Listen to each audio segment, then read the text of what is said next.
नमस्कार, मैं अनिल पाटीदार स्वागत करता हूं आपका वीएस एजुकेशन द्वारा आयोजित इस मेगा टेस्ट सीरीज प्रोग्राम में।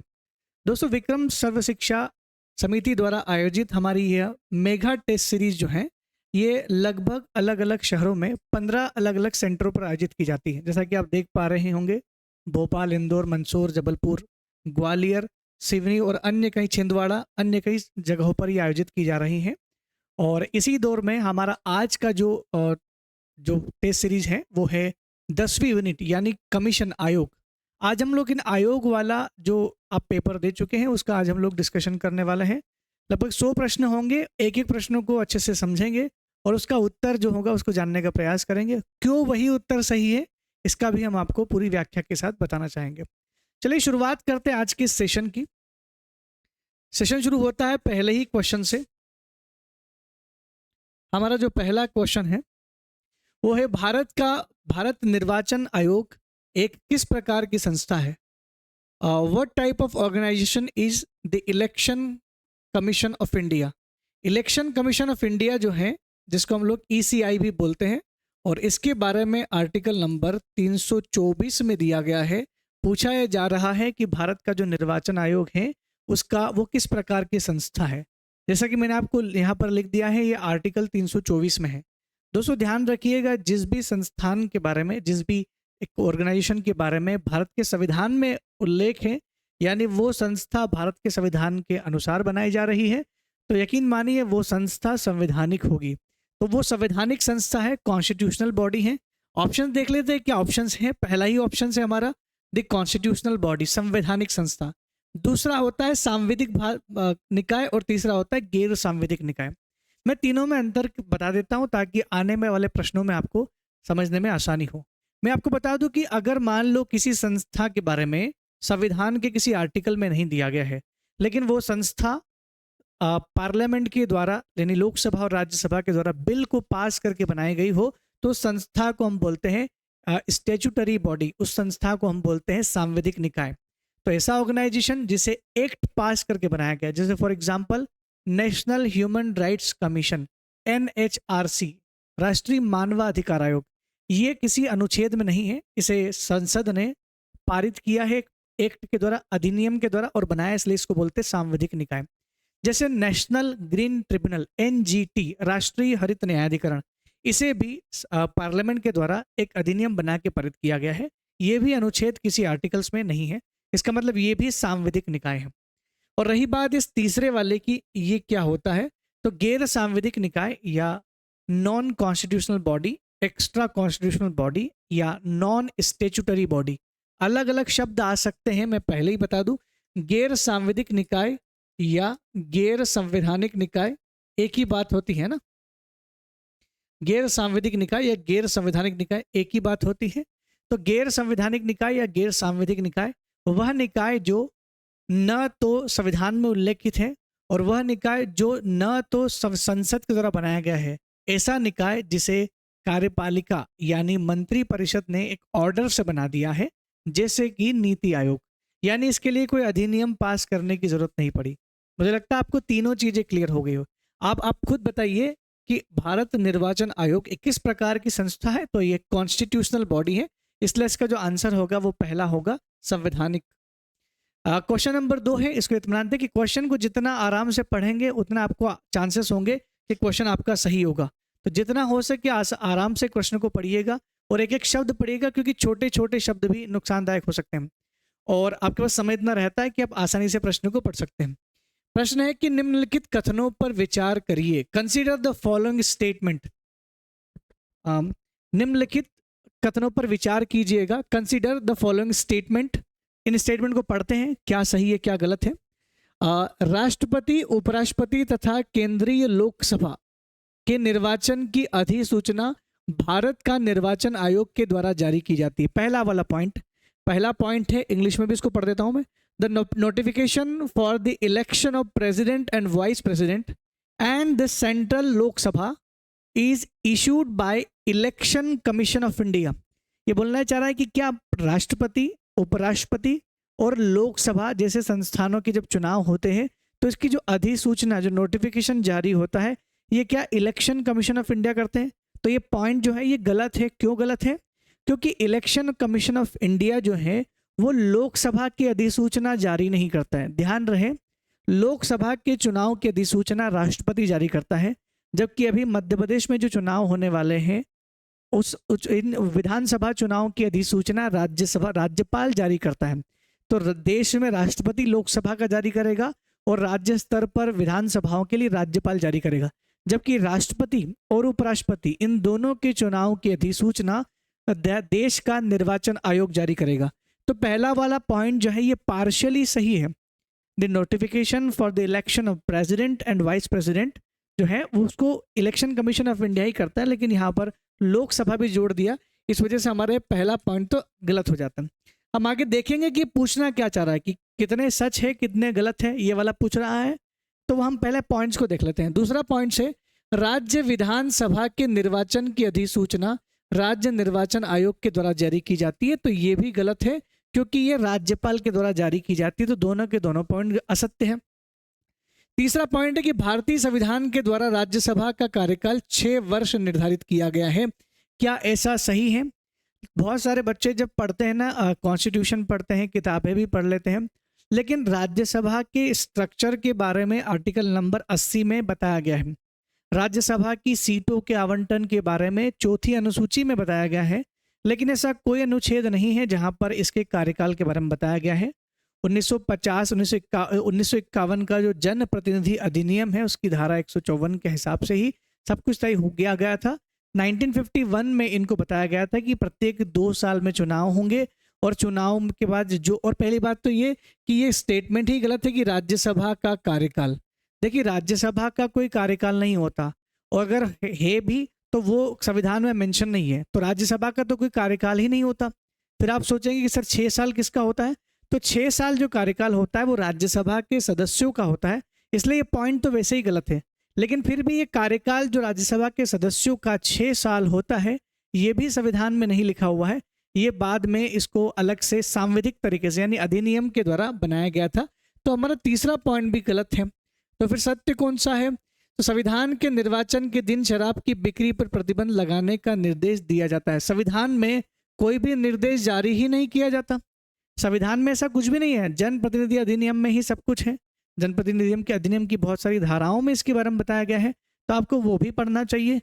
तो कुल मिलाकर के संविधान में ये जो जिसको हम लोग बोलते हैं ना आचार संहिता, ये जो कोड ऑफ कंडक्ट जो लिखा जाता है, ये आचार संहिता भी यहाँ पर नहीं है। तो ये भी ध्यान रखिएगा, ये कहीं पर भी नहीं लिखा हुआ है कि दिन में बिक्री करने के लिए मना किया गया है, संविधान में नहीं लिखा है। तो चारों पॉइंट गलत हो गए। यानी the tenure of Rajya Sabha has been fixed at 6 year by the Indian constitution, ये वाला पॉइंट भी गलत है। पहला और दूसरा आप पढ़ ही चुके थे कि notification of the election of Lok Sabha and legislative assembly जो है ये इलेक्शन कमीशन नहीं जारी करता है। The constitution has introduced to impose the complete ban on the sale of liquor on the day of election. So it is ये implement होती है, उस दिन आप शराब नहीं बेच सकते। 48 घंटे पर वैसे भी मनाही है इलेक्शन के पहले, लेकिन ये चीज़ें कॉन्स्टिट्यूशन में मेंशन नहीं, कॉन्स्टिट्यूशनल नहीं है, ये सांविधिक चीज़ें हैं। ये बाद में अधिनियम के द्वारा बनाई गई, जैसे जन प्रतिनिधि अधिनियम, the representation of people act, जिसके द्वारा कई चीज़ों अयोग्यताओं से संबंधित प्रश्न भी पढ़ने को मिलते हैं। तो इसका जो आंसर होगा कि चारों गलत है। अब आप यहाँ देख सकते हैं, पहला कथन बोल रहा है कि 1 और 3 सत्य हैं, तो बिल्कुल एक भी सत्य नहीं है। दूसरा बोल रहा है कि 1, 3, 4 सत्य हैं, तो सारे तो गलत हैं।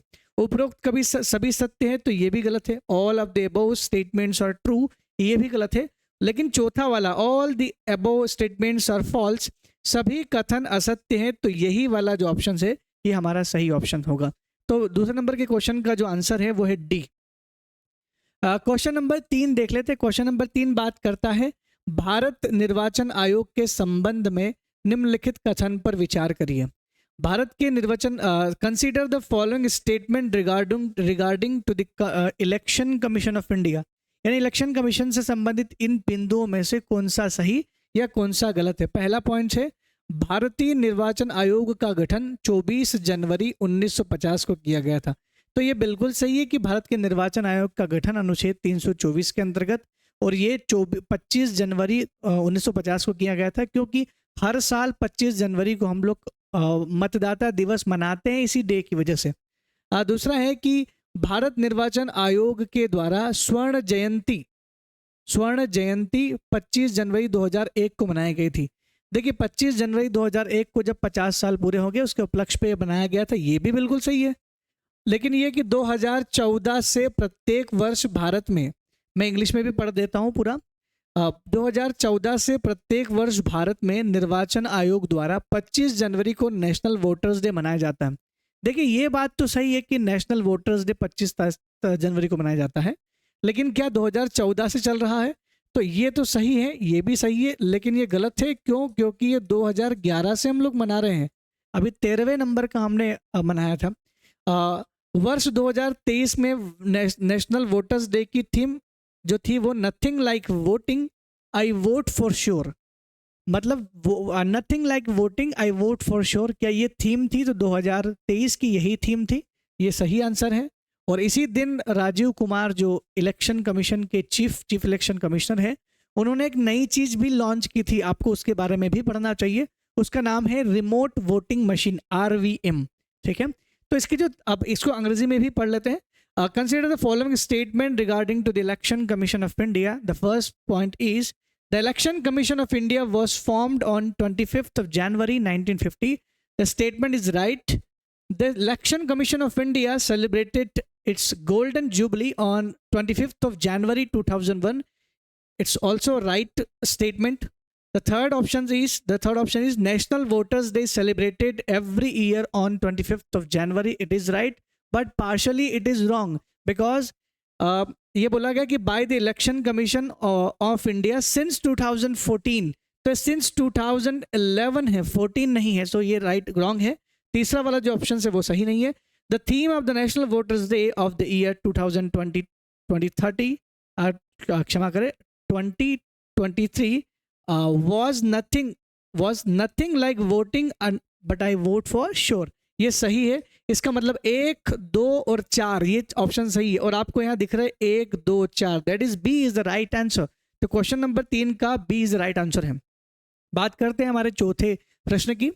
वर्ष 1957 में मध्य प्रदेश के पहले विधानसभा चुनाव के समय भारत के मुख्य निर्वाचन आयुक्त कौन थे? Who is the first election commissioner of India, क्षमा करें, who is the election commissioner of India, Chief Election Commission of India at the time of the first assembly election of Madhya Pradesh in the year of 1957. मध्य प्रदेश का जब reorganisation हुआ 1 नवंबर 1956 को, उसके बाद जब पहली बार मध्य प्रदेश में असेंबली इलेक्शन कंडक्ट कराए गए, ये पूछना जा रहा है कि तब कौन थे। तो मैं आपको बता दूं कि 1950 में जब बना था हमारा इलेक्शन कमीशन ऑफ इंडिया 25 जनवरी को, उस 25 जनवरी के बाद ही, उस दिन तो नहीं लेकिन उसके कुछ दिन बाद ही, यानी मेरे ख्याल से कुछ महीने बाद की बात कर लेते, तो सुकुमार सेन साहब जो थे इनको अपॉइंट किया गया था as a chief election commissioner of India, और ये 1958 तक देश के चीफ इलेक्शन कमिश्नर रहे थे। ऐसा बोलते हैं कि लगभग 8-9 साल के आसपास इनका कार्यकाल रहा। तो ये 1958 तक इंडिया के चीफ इलेक्शन कमिश्नर रहे। उसके बाद जो दूसरे नंबर वाले हैं वो KV सुंदरम साहब जो है, कल्याण सुंदरम साहब जो है वो बने थे उसके बाद। तो ये पूछना चाह रहा है कि 1957 के समय कौन थे? Sukumar Sen was the chief election commissioner of India during the first election assembly election in Madhya Pradesh. तो आपका राइट आंसर ए है। ये दूसरे हैं, ये तीसरे हैं नागेंद्र सिंह चौथे साहब। ये 1, 2, 3, 4 सारे ऑर्डर वही है, लेकिन हाँ ये बाद में बने थे, 1958 से बने थे। 1958 से आई थिंक 67 तक यही थे, 1958 से 67 तक लगभग के सुंदरम साहब बने थे, और 67 से लेकर के 72 तक SP सेन वर्मा थे, और नागेंद्र सिंह 1972 से बने थे। तो आपका राइट आंसर क्या आएगा? ये 1950 से लेकर के 1958 तक जो थे वो सुकुमार सेन साहब ही थे। तो आपको ईयर तो याद नहीं रखना है, लेकिन हाँ थोड़ा बहुत ये चीज़ें याद रखनी पड़ेगी। तो फिर वैसे भी पूछ सकते हैं, जैसे ये क्वेश्चन पूछा तो ये भी पूछ सकता है कि जब छत्तीसगढ़ अलग हुआ तो छत्तीसगढ़ का पहली बार असेंबली इलेक्शन हुआ था, तब chief election commissioner of India कौन थे? ये आपकी ड्यूटी है कि आप गूगल से सर्च करके इस डेटा को भी अपने पास रख ले। हो सकता है इस तरह का प्रश्न पूछ लिया जाए। 2000 के बाद जब पहली बार मध्य प्रदेश में इलेक्शन हुआ, तब उस समय चीफ इलेक्शन कमिश्नर कौन थे? जब दिग्विजय सिंह साहब की सरकार उस समय थी, और 2003 में आई थिंक चुनाव हुए थे, जब पहली बार कई सालों के बाद बीजेपी जो है मध्य प्रदेश में सरकार बनाती है, सुश्री उमा भारती जी जो है मध्य प्रदेश की सीएम बनती है। उस चुनाव के दौरान कौन इलेक्शन कमीशन ऑफ इंडिया थे? हो सकता है ऐसा प्रश्न भी बना दिया जाए, तो ध्यान रखिएगा। श्रीमती वीएस, अब एक कुछ कथनों पर विचार करते हैं। क्वेश्चन नंबर 5 है, इसको पढ़ लेते हैं। क्वेश्चन नंबर 5 बोलता है कि निम्नलिखित कथनों पर विचार कीजिए। Consider the following statement. पहला स्टेटमेंट बोलता है कि श्रीमती वीएस रमा देवी भारत की पहली महिला मुख्य निर्वाचन आयुक्त थी, तो बिल्कुल सही है। वीएस रमा देवी जो थी वो पहली मुख्य निर्वाचन आयुक्त थी, बिल्कुल सही। वीएस सहगल और एस धनोवा भारत के पहले निर्वाचन आयुक्त थे। देखिए, पूछना चाह रहा है इलेक्शन कमीशन वीएस सहगल तथा एस धनोवा भारत के पहले निर्वाचन आयुक्त थे। अब मैं आपको बता दूं कि इंडिया का जो इलेक्शन कमीशन फॉर्म्ड हुआ था वो हुआ था 1950 को। पहले हम सारे के सारे पॉइंट पढ़ लेते हैं, फिर मैं बताता हूँ। तो पहला वाला तो सही है। पहला ऑप्शन है Mrs Rama Devi, VS Rama Devi was the first woman chief election commissioner of India. That is the right option. The second one is Sri V.S. Sehgal and Sri S. Dhanova was the first election commissioner of India. So it is right. और 3 वाला जो प्रश्न है, Shri Franco Anthony जो है वो पहले Anglo Indian थे जो मुख्य निर्वाचन आयुक्त तो बने। तो ये फ्रैंको एंथनी साहब तो आपने पढ़ा होगा, अगर आपने कॉन्स्टिट्यूएंट असेंबली पढ़ी है, संविधान सभा पढ़ी है, तो संविधान सभा में श्री फ्रैंको एंथनी के बारे में बताया गया है। तो फ्रैंको एंथनी जो थे वो उसमें एक एंग्लो इंडियन की भूमिका निभाने वाले थे। ये कभी भी इंडिया के इलेक्शन कमीशन के चीफ नहीं बने। एक व्यक्ति थे जिनका सरनेम बड़ा अच्छा, काफ़ी अच्छे वो बुक्स लिखते थे, उनका नाम था लिंगहोद। ये लिंगदोह करके एक व्यक्ति थे, वो थे इंडिया के पहले Anglo Indian chief election commissioner. तो ये तो रॉन्ग है। दूसरा वाला सही है, तीसरा वाला रॉन्ग है। 2 सही है, 3 गलत है। और doctor Nazim Zaidi was the first Muslim chief election commissioner of India, तो ये गलत है। नजीम जेदी साहब नहीं थे, नजीम जेदी साहब तो दूसरे थे, ही इज द सेकंड मुस्लिम थे, ये दूसरे मुस्लिम थे। ये क्वेश्चन आया भी था जब नजीम जेदी के बारे में पूछा गया था, तब एक क्वेश्चन आया था।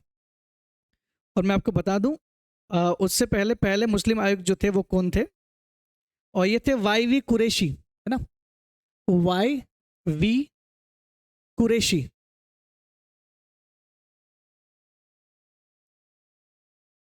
YV कुरैशी जो थे वो प्रथम थे, और माइकल लिंगदोह जो है वो पहले एंग्लो इंडियन थे।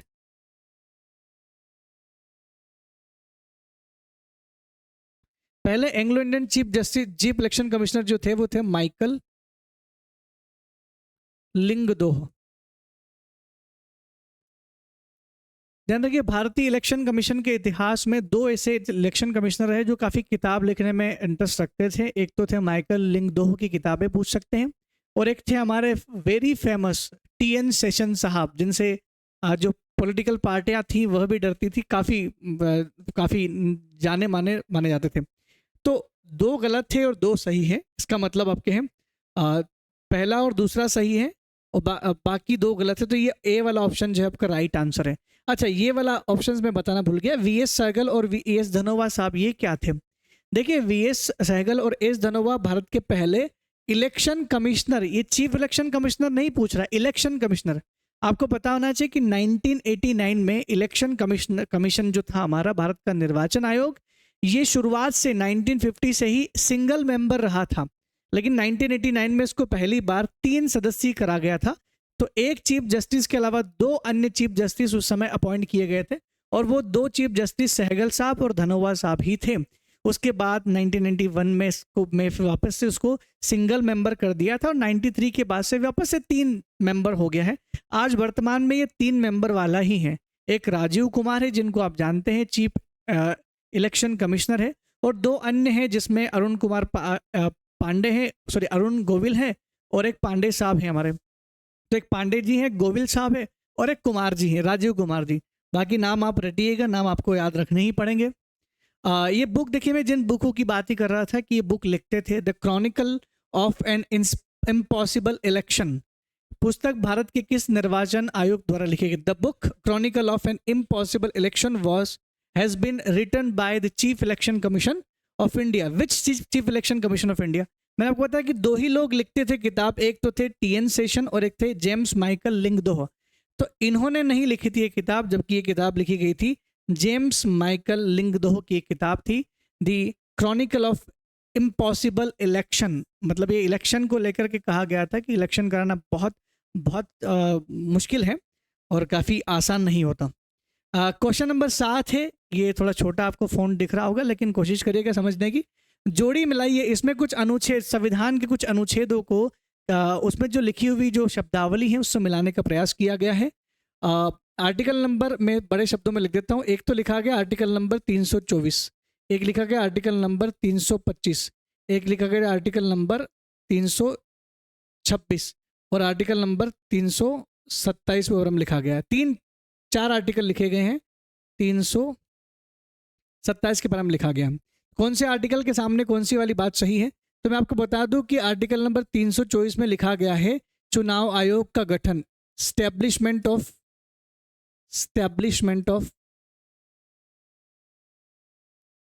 इलेक्शन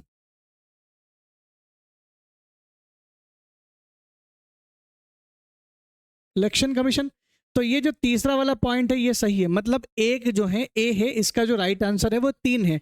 अब आप देखो ए का 3 कौन सा, ए का 4 गलत, एक का 4 गलत, एक का 1, ये डी। वैसे ही एक ही ऑप्शन से आपका पूरा ऑप्शन पकड़ में आ जाता है, लेकिन कभी कभार क्या होता है कि कभी कभार ये भी होता है कि हो सकता है कि ये ऑप्शन सब में कॉमन भी हो, तब भी हमें सारे आर्टिकल देखने चाहिए। तो देखिए जो बी है उसके साथ बी आर्टिकल नंबर 325, इसमें क्या लिखा हुआ है? मतदान और मतदाता संबंधी नियम बनाना, धर्म, जाति, लिंग आदि के आधार पर ना तो विश्लेषण, ना दावा, ना ही अयोग्य, ऐसा कुछ। मतलब ये कि धर्म, जाति, लिंग के आधार पर किसी को भी वोटिंग से बाहर नहीं निकालना, भेदभाव नहीं करना, प्लस मतदान और मतदाताओं की सूची, वोटर लिस्ट तैयार करने की जो पावर है वो आर्टिकल नंबर 325 में है। तो ये इसका जो है वो दूसरे नंबर का बिल्कुल इसके सामने सही लिखा हुआ है। तो ये मतदाता सूची बनाना, ठीक है, इलेक्टोरल लिस्ट बनाना, ठीक है। तो इसका बी का जो है वो 2 सही है और ये बी का 2 यहाँ पर भी सही है। सी का जो है वो पहला ही सही है, क्योंकि आर्टिकल 326 सबको पता है, वयस्क मताधिकार।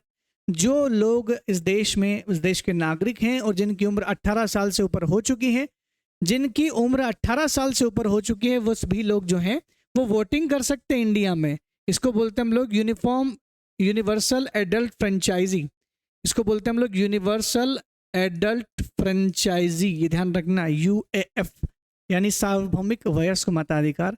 वयस्क मताधिकार भी नहीं, इसको पूरा ध्यान रखना, सार्वभौमिक वयस्क मताधिकार हर व्यक्ति को मिलता है ना, ऐसा थोड़ी किसी विशेष व्यक्ति को मिलता है। तो जो सी वाला ऑप्शन है उसका ए ही सही है और ये सी वाला ऑप्शन का ए सही है। अब तो मिल गया, बचा हुआ डी के सामने वही है कि चुनाव प्रक्रिया के संबंध में जो भी प्रक्रिया बनानी है वो संसद के पास शक्ति है। जैसे अभी मान लो लोकसभा का इलेक्शन डायरेक्ट हो रहा है, ये इलेक्शन की जो प्रक्रिया है फर्स्ट पास द पोस्ट, प्रथम खंबा छूने वाली मत पद्धति, ये संसद के द्वारा बनाई गई है। तो संसद चुनाव प्रक्रिया के संबंध में जो भी कानून बनाएगा वो सब बना सकता है। हो सकता है उन्हें चुनाव जो है किस तरीके से करवाने हैं कंडक्ट, हालांकि चुनाव कराने की जिम्मेदारी इलेक्शन कमीशन ऑफ इंडिया की होती है, लेकिन फिर भी चुनाव से संबंधित प्रक्रिया एवं नियम बनाने की पावर केवल और केवल हमारे देश की संसद को होती है। क्वेश्चन नंबर 8 देख लेते हैं कि नोटा के संबंध में कौन से कथन सही है। Question, consider the following statement regarding to the NOTA. NOTA के संबंध में निम्नलिखित में से कौन सा कथन सत्य है? ऑप्शन नंबर 1, भारत में इसका प्रयोग 2013 में विधानसभा चुनाव में किया गया था और इसे सितंबर 2013 को भारत के में वैधानिक घोषित किया गया था। ठीक है, ये तो बिल्कुल सही है। 2013 में पहली बार नोटा का इस्तेमाल किया गया था। मेरे ख्याल से Chhattisgarh was the first state जहां पर नोटा को इस्तेमाल किया गया था। विश्व में सबसे पहले लागू करने वाला देश फ्रांस है, ये वाला बिल्कुल सही है, फ्रांस ने सबसे पहले नोटा को लागू किया था। भारत इसको लागू करने वाला दुनिया का 14वें नंबर का देश बना। Exactly, India becomes the 14th state who implemented या हु स्टार्टेड इनिशिएट नोटा। ये प्रोसेस हमने शुरू की थी 14 नंबर के, और एशिया का पहला देश है। बस यही गलती हो गई है, we are not the first Asian country who initiate या who started the NOTA system. Even Bangladesh was the first country, हमसे पहले बांग्लादेश था, तो बांग्लादेश ने हमसे पहले ही इलेक्शन में नोटा सिस्टम को लागू कर दिया था। तो ये तो गलत है तीसरा वाला। यह भारत की जनता को उम्मीदवार को नकारने का अधिकार देता है। बहुत सारे लोग इसको पढ़ करके सही कर देंगे कि हाँ सही तो है, लेकिन ऐसा नहीं है। ये उम्मीदवार को नकारने का प्रदान नहीं करता है। ये आपको अगर किसी भी ये सभी पार्टियों को संकेत देता है कि उन्हें किसी प्रकार का कोई उम्मीदवार पसंद नहीं है। इसका मतलब ये होता है, कहीं ये नहीं लिखा है कि नोटा का मतलब राइट टू रिजेक्ट है। कुछ किताबें लिख जरूर देती, लेकिन वास्तविकता में ये नहीं है। इसलिए ये वाला क्वेश्चन भी, ये वाला ऑप्शन भी गलत होगा। It gives the people of India right to reject the election candidate. Election candidate को रिजेक्ट करने का नहीं, बल्कि ये नाराजगी व्यक्त करने का एक तरीका है, सभी पार्टियों को संकेत देने का तरीका है कि आप, क्योंकि उससे उस नोटा का प्रभाव जो है वो इलेक्शन पर ऐसे नहीं पड़ता है। वो अलग बात है कि नोटा के वोटिंग जो है वो सभी इलेक्शन कैंडिडेट से सबसे ज़्यादा हो, तो वहाँ पर इलेक्शन कराए जाते हैं। लेकिन इसका मतलब ये नहीं कि राइट टू रिजेक्ट है, राइट टू रिजेक्ट इसको नहीं बोलते हैं, इसलिए राइट आंसर नहीं होगा। तो आपके दो ही ऑप्शन तो सही है, एक और दो, ओनली 1 and 2, इसलिए आपका ए इज द राइट आंसर। ठीक है, नेक्स्ट क्वेश्चन की ओर बढ़ते हैं। हमारा नवा क्वेश्चन है, मध्य प्रदेश राज्य निर्वाचन आयोग की टैग लाइन क्या है? मध्य प्रदेश राज्य निर्वाचन आयोग की जो टैग लाइन है वो तो सीधे सीधे डायरेक्ट फैक्चुअल क्वेश्चन है, पूछा गया प्रश्न है पहले भी, और इसका डायरेक्ट है कि हर वोट कीमती, हर निकाय महत्वपूर्ण है।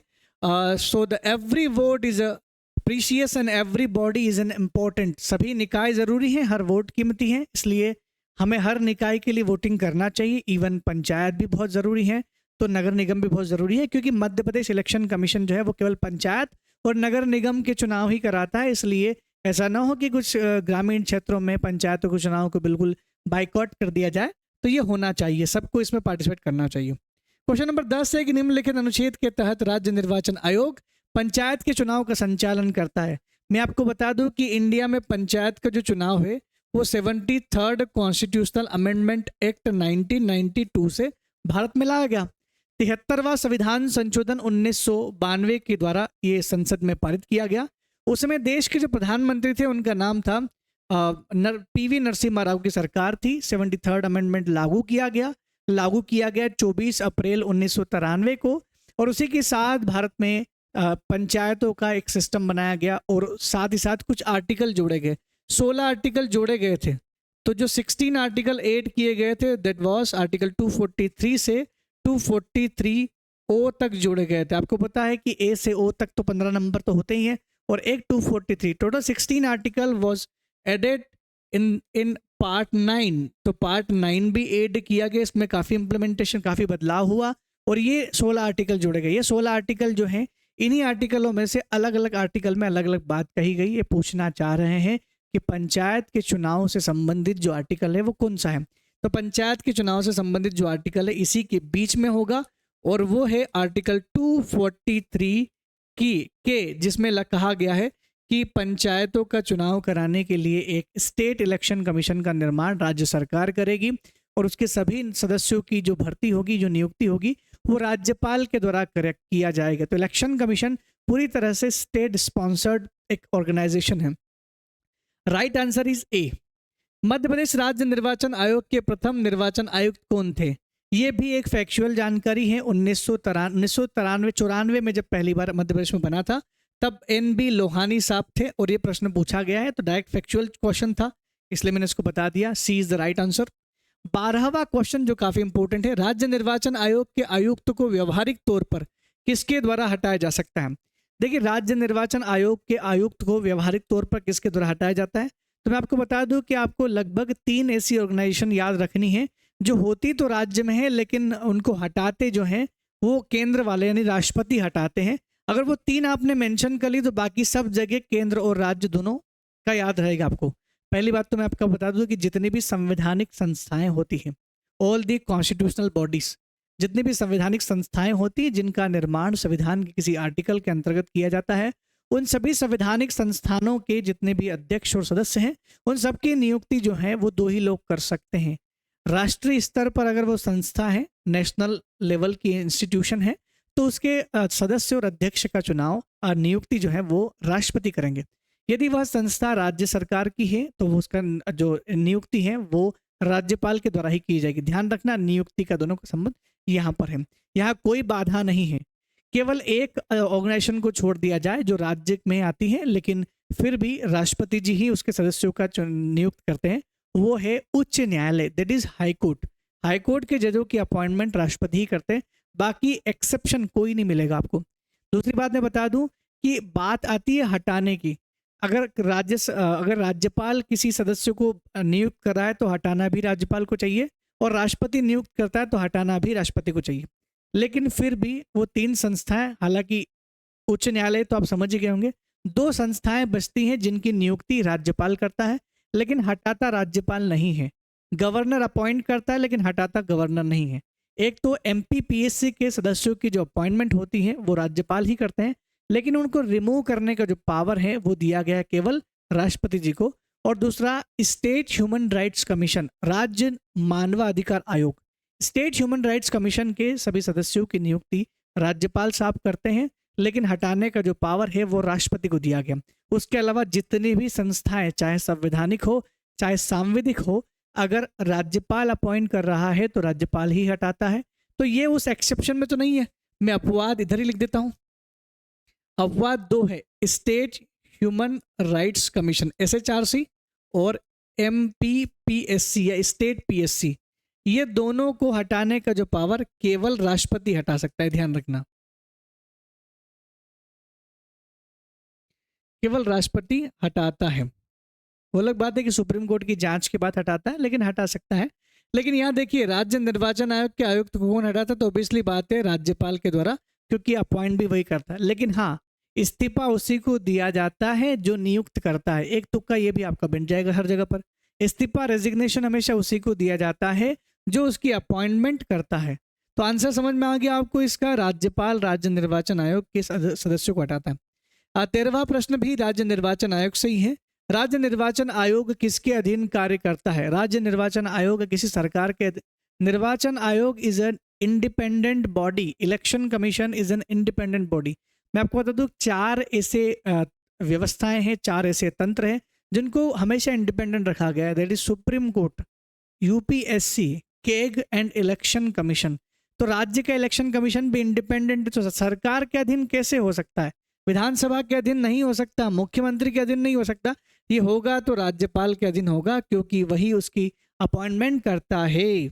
ठीक है। संविधान के किस अनुच्छेद के तहत नगर पालिकाओं के संबंधी चुनाव मामलों में न्यायालय के हस्तक्षेप पर रोक लगा दी गई है? संविधान के किस अनुच्छेद के तहत नगर पालिका के निर्वाचन संबंधी मामलों में न्यायालय के हस्तक्षेप पर रोक लगा दी गई? देखिए, क्वेश्चन में आपको एक एक आर्टिकल पढ़ने पड़ेंगे। आर्टिकल नंबर जो आखिरी वाला आर्टिकल है ZG, और यही इसका राइट आंसर है। आपको ये आर्टिकल जब पढ़ेंगे तो आपको एक एक आर्टिकल पढ़ना पड़ेगा। मैं आपको बता दूं कि नगर पालिका यानी म्यूनसिपालिटी इलेक्शन जो है, म्यूनसिपालिटी के बारे में आर्टिकल नंबर 243P से लेकर के 243ZG तक बताया गया है। तो 243P से लेकर के 243ZG तक नगर पालिकाओं के बारे में ही बात की गई है। और ZG जो आखिरी वाला आर्टिकल है उसी में कहा गया है कि जो न्यायपालिका है और इनके निर्वाचन के मामले में हस्तक्षेप पर रोक का प्रावधान किया गया है। इसलिए आर्टिकल 243ZG वो आर्टिकल है जो राइट आंसर है इसका। ये क्वेश्चन नंबर 14 है। हालांकि आपको इसका सॉल्यूशन भेज दिया जाएगा, फिर भी मैं आपको बता दूं, क्वेश्चन नंबर 14 है जिसमें कहा गया है कि वो नहीं कर सकता इसमें। ठीक है। नेक्स्ट क्वेश्चन है आपका 15। ये बड़ा अच्छा, देखिए जो क्वेश्चन बिल्कुल फैक्चुअल है ना, जो आपको पता है और आपने कर दिए हैं, मैं उन पर ज़्यादा समय वेस्ट नहीं करूँगा। मैं चाहूँगा कि आप उन प्रश्नों को समझें जहाँ पर जो आपसे गलत हुए होंगे और जिनमें आपको डाउट हो रहा था। जैसे इस प्रश्न में भी डाउट था, स्वतंत्रता प्राप्ति के पश्चात संघ लोक सेवा आयोग, दोस्तों यूपीएससी चालू हो गया, संघ लोक सेवा आयोग के अध्यक्ष पद पर नियुक्त होने वाले प्रथम भारतीय कौन थे? Who was the first Indian to be appointed to the post of chairman of Union Public Service Commission after the independence? आज़ादी के बाद आज़ाद हम कब हुए थे? हम आज़ाद हुए थे 15 अगस्त 1947 को देश आज़ाद हो गया था। ये जानकारी भारत के हर एक व्यक्ति को बखूबी पता है कि हम 15 अगस्त 1947 को आज़ाद हो गए थे। प्रश्न को अच्छे से देखिए, ज़्यादातर लोग इसमें सबसे पहले उसी व्यक्ति का नाम लेंगे जब वो जो पढ़ के आए कि भारत के पहले स्वतंत्रता के पश्चात भारत के पहले मुख्य निर्वाचन यूपीएससी के चेयरमैन कौन थे, ये भाई साहब का नाम आता है उसमें, एच के कृपलानी। ये प्रथम भारतीय यूपीएससी के चेयरमैन थे। लेकिन मैं बता दूं इसका आंसर एच के कृपलानी नहीं होगा। इसका आंसर एच के कृपलानी क्यों नहीं होगा? एच के कृपलानी 15 अगस्त 1947 के दिन भारत के यूपीएससी के चेयरमैन थे। बिल्कुल सही है, उस समय थे। लेकिन प्रश्न जो पूछा गया है वो थोड़ा सा अलग पूछा गया है। प्रश्न को समझें आप। प्रश्न पूछ रहा है कि स्वतंत्रता प्राप्ति के पश्चात संघ लोक सेवा आयोग के अध्यक्ष पद पर नियुक्त होने वाले who was the first Indian to be appointed to the post of chairman of UPSC after the independence. 15 अगस्त के बाद क्या किसी का नियुक्त हुआ था? तो मैं आपको बता दूं कि जो एच के कृपलानी साहब थे ये भारत के यूपीएससी के चेयरमैन बने थे। अप्रैल 1947 में बने थे। अप्रैल जो है वो अगस्त से पहले ही आ जाता है। इसका मतलब ये आज़ादी से पहले ही अपॉइंट कर दिए गए थे। आज़ादी के समय ये मानता हूँ कि यही थे, 1949 तक यही थे। 1949 में इनके बाद दूसरे नंबर के जो आए थे वो थे आर.एन. बनर्जी। तो आर.एन. बनर्जी 1949 में यूपीएससी के चेयरमैन बने थे। तो इस क्वेश्चन को ध्यान से पढ़ा जाए तो इसका जो आंसर निकलेगा वो राइट आंसर क्या आएगा? श्री आर.एन. बनर्जी। तो सी इज द राइट आंसर। इसी वजह से इसका आंसर जो है सी सही किया गया था। समझ में आ गया आपको? ये 1949 में अपॉइंट किए गए थे, लेकिन ये आज़ादी से पहले अपॉइंट हो चुके थे, इसलिए इसका राइट आंसर नहीं। हाँ, ये अगर आपसे पूछा जाए कि भारत की आज़ादी के समय यूपीएससी के चेयरमैन कौन थे, who was the chairman of UPSC during the independency of India, तो आपका राइट आंसर होगा एच के कृपलानी। वो जो सही आंसर है वही है, लेकिन क्वेश्चन थोड़ा घुमाया गया था। सिविल सेवा की परीक्षा पहली बार लंदन और इलाहाबाद में एक साथ कब आयोजित की गई थी? लंदन में तो शुरुआत में ही कर दी गई थी जब 1853 का जब charter act, it was the last charter act 1853 का जब आया था, तब उस समय पहली बार सिविल सर्विसेज एग्जाम का ओपन कंपटीशन एग्जाम करवाया गया था। मेरे ख्याल से 1858 में एग्जाम भी कंडक्ट करवाई गई थी। तो ये जब 1854 के आसपास कंडक्ट करवाई गई थी, लेकिन लंदन में होती थी केवल एग्जाम्स उसकी। लेकिन पहली बार भारत में 1912 में एक कमीशन था जिसका नाम था इस्लिंगटन आयोग। आई थिंक इस्लिंगटन कमीशन एक गठित किया गया था 1912 में, जिसने सिविल सेवा परीक्षाओं की परीक्षा का आयोजन भारत में करने की बात कही गई थी। लेकिन 1912 में उस समय जो भी हमारे भारत के वायसराय रहे होंगे, आप इतिहास पढ़ चुके हैं, आपको पता है, 1912 में जो भी उस समय वायसराय रहे थे उन्होंने इस पर ध्यान नहीं दिया, इम्प्लीमेंट नहीं किया। 1912 में ये किया गया था। लेकिन 1919 के अधिनियम के पश्चात 1922 में पहली बार इलाहाबाद में ये परीक्षा का आयोजन किया गया था। इलाहाबाद हिस्टोरिकली बड़ा इंपॉर्टेंट है। तो यूपीएससी की जो पहली इंडिया में एग्जाम करवाई गई थी सिविल सेवकों के लिए, वो 1922 में करवाई गई थी on the recommendation of Islington commission. ये ध्यान रखिएगा, on the behalf of the recommendation of Islington commission the first open competition exam conducted in India in Allahabad in 1922। But recommendation 10 साल पहले आ गया था। ये चीज आपको ध्यान रखना है, ठीक है। चलिए नेक्स्ट, तो इसका राइट आंसर क्या आ गया? B is the right answer.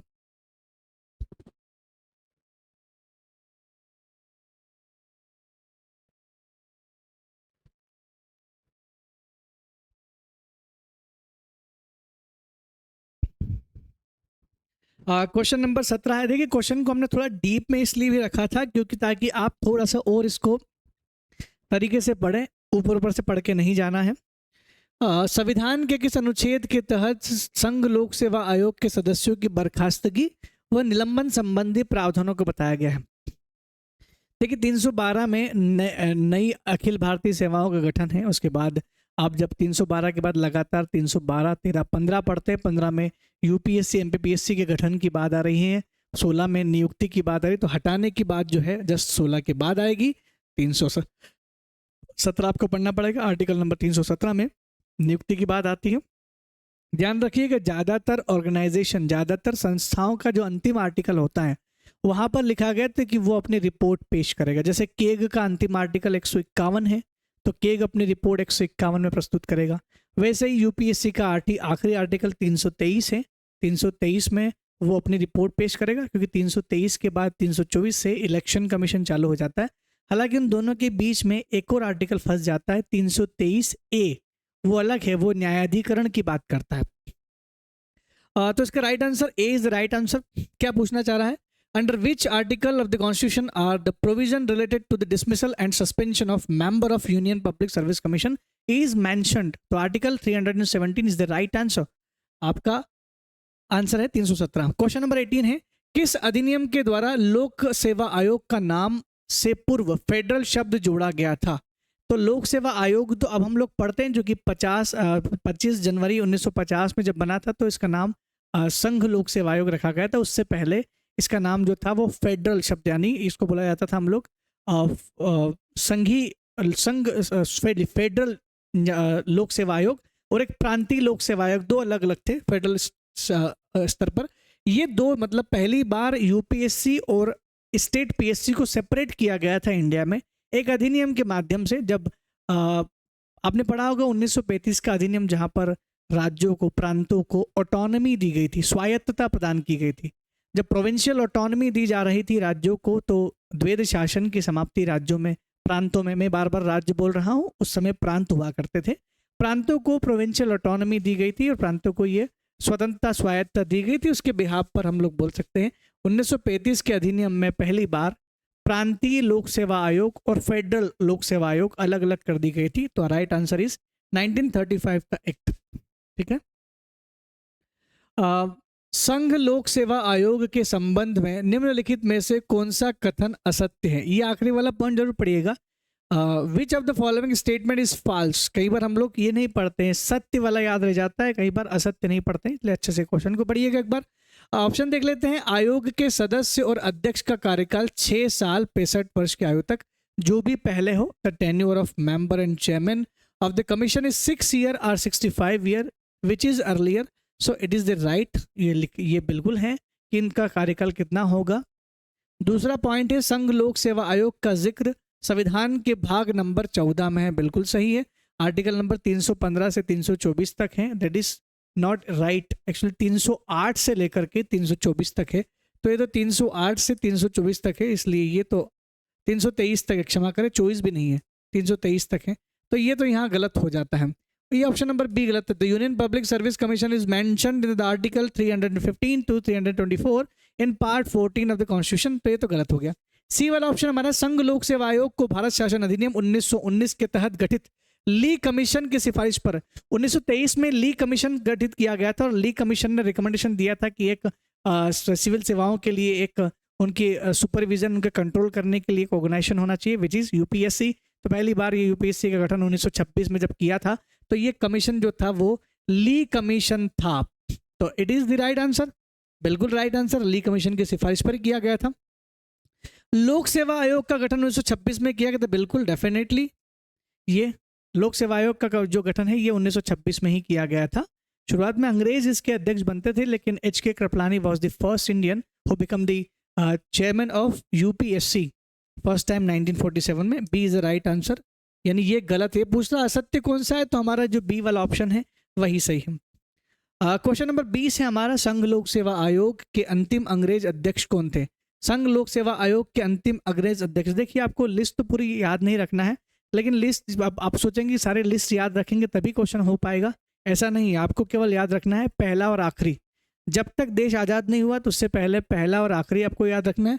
तो सर रोज बारकर तो फर्स्ट थे 1926 में, और 19 अप्रैल 1947 तक अपना कार्यकाल खत्म करने वाले सर F.W. रॉबर्टसन आखिरी थे, ये भी आपको पढ़ना है। He is the last chairman of UPSC. बाकी ये बीच में रहे होंगे, लेकिन इसका आंसर जो है वो बी सही है, sir F. Robertson. Direct factual question था, अगर आपने पढ़ा है तो बनेगा, नहीं पढ़ा है तो इसको कितना एक्सप्लेन कर दिया जाए नहीं, लेकिन आपको पढ़ना क्या है मैंने बता दिया आपको। और ये भी ध्यान रखना, जैसे वर्तमान में राजीव कुमार है, राजीव कुमार का नंबर कौन सा है? ये 24वें नंबर के इलेक्शन कमीशन ऑफ इंडिया है। इससे पहले सुनील अरोड़ा 23वें नंबर के थे, तो ये नंबर पूछ सकते हैं नए वालों के। मध्य प्रदेश लोक सेवा आयोग के अध्यक्ष पद पर नियुक्त हेतु कौन पात्र होता है? मध्य प्रदेश लोक सेवा आयोग, एमपीपीएससी में शॉर्ट में इधर लिख देता हूं ताकि आपको दिक्कत ना हो। एमपीपीएससी का जो चेयरमैन होता, अध्यक्ष के पद पर कौन नियुक्त हो सकता है? ये आपने अगर क्लास, क्योंकि क्लास के दौरान जो लोग पढ़ चुके हैं ना ऑनलाइन क्लासेस, उनको तो मैंने पढ़ाया भी थी सारी चीज़ें। अगर आप अच्छे से पढ़े होंगे तो आपको पता होगा। तो पहले पूरे ऑप्शंस पढ़ लेते, फिर मैं बता देता हूँ उसका जिस्ट क्या है। देखिए, who among the following are eligible for the appointment to the post of chairman of Madhya Pradesh public service commission. पहला ऑप्शन है मध्य प्रदेश राज्य लोक सेवा आयोग का सदस्य, the member of state public service commission. Madhya Pradesh का जो, देखिए ये पूछ रहा अध्यक्ष के बारे में। मध्य प्रदेश में एक अध्यक्ष होता है और अन्य जो है वो मेंबर होते हैं। तो जो मेंबर होते हैं ना मध्य प्रदेश एमपी पीएससी के, वो अध्यक्ष तो बन ही सकते हैं, बिल्कुल बन सकते हैं। अध्यक्ष दोबारा अध्यक्ष नहीं बन सकता, लेकिन देखिए पुनर्नियुक्ति के पात्र नहीं होते। सदस्य दोबारा सदस्य नहीं बन सकता, लेकिन सदस्य अध्यक्ष तो बन सकता है। तो एक तो है कि एमपी पीएससी का जो सदस्य है वो अध्यक्ष बन सकता है, बिल्कुल राइट। छत्तीसगढ़ लोक सेवा आयोग का अध्यक्ष बन सकता है क्या? छत्तीसगढ़ लोक सेवा आयोग का जो अध्यक्ष है वो मध्य प्रदेश का अध्यक्ष बिल्कुल बन सकता है। जो एमपी का जो अध्यक्ष हैं, जो राजेश लाल मेहरा जी हैं, वो किसी और स्टेट के पीएससी के अध्यक्ष बन सकते हैं, बिल्कुल बन सकते हैं। तो छत्तीसगढ़ अदर स्टेट ही हुआ। और सी वाला, और एक और बी वाला ऑप्शन हमने स्किप कर दिया। संघ लोक सेवा आयोग के सदस्य बन सकते हैं, the member of union public service commission. देखिए छत्तीसगढ़ वाला अध्यक्ष भी मध्य प्रदेश का अध्यक्ष बन सकता है। और यूपीएससी के जो मेंबर होते हैं ना, क्षमा करें 10 के आसपास, मैक्सिमम 10 होते हैं, वर्तमान में शायद 7 हैं। तो वो जितने भी सदस्य हैं अध्यक्ष के अलावा, वो कोई भी हो, वो मध्य प्रदेश के अध्यक्ष बनने के लिए एलिजिबल होते हैं। वो यूपीएससी के अध्यक्ष भी बन सकते हैं, मध्य प्रदेश के अध्यक्ष भी बन सकते हैं।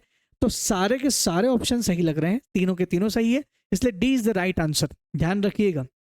ठीक है, दोबारा उसी पद पर तो नहीं, लेकिन उससे ऊपर ये इक्विवेलेंट पद पर जा सकते हैं दूसरे स्टेट्स में, ध्यान रखिएगा। मध्य प्रदेश लोक सेवा आयोग के अध्यक्ष को नियुक्त करने का तथा हटाने की शक्ति क्रमशः किसके पास में? मध्य प्रदेश लोक सेवा आयोग MPPSC, who is vested with the power to the appointment and remove the chairman of Madhya Pradesh public service commission respectively. मतलब एमपीपीएससी को अपॉइंटमेंट कौन करता है? ये बोल रहा है हु इज अपॉइंटमेंट तो राज्यपाल करता है। मैंने आपको बताया था एमपीपीएससी और स्टेट ह्यूमन राइट्स कमीशन, हटाता कौन है? हटाता केवल हटा कौन सकता है? तो राष्ट्रपति हटा सकता है।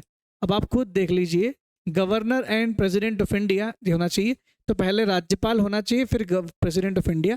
B is the right answer, ये हम पढ़ चुके हैं। क्वेश्चन नंबर 23 है हमारा, 23वां क्वेश्चन है कि संविधान के किस संशोधन द्वारा राज्य लोक सेवा आयोग के अध्यक्ष व सदस्य की आयु सीमा 60 से बढ़ाकर 62 वर्ष कर दी गई थी? ये तो फैक्चुअल डाइट क्वेश्चन था, 41 कॉन्स्टिट्यूशनल अमेंडमेंट। ये आपको पढ़ते पढ़ते वैसे ही याद रखना है जैसे आप चैप्टर पढ़ेंगे। इसके बारे में जिक्र किया गया था कि संविधान में राज्य लोक सेवा आयोग के अध्यक्ष व सदस्यों की जो आयु है वो 60 से बढ़ाकर के 62 कर दी गई थी। और ये 41वां संविधान संशोधन जो कि 42 से पहले ही आ चुका था, 76 से पहले आ चुका था, इंपॉर्टेंट था, जुड़ा हुआ है। वर्तमान में पदस्थ मध्य प्रदेश लोक सेवा आयोग के चेयरमैन राजेश लाल मेहरा मध्य प्रदेश लोक सेवा आयोग के किस क्रम के चेयरमैन हैं?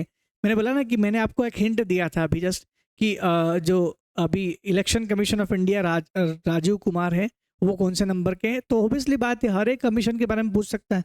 मध्य प्रदेश स्टेट एमपीपीएससी जो है, जो 1956 में 1 नवंबर 1956 में अधिसूचना के माध्यम से बनाया गया था, तब मध्य प्रदेश में उस समय पहले जो अध्यक्ष रहे होंगे वो पहले नंबर के होंगे।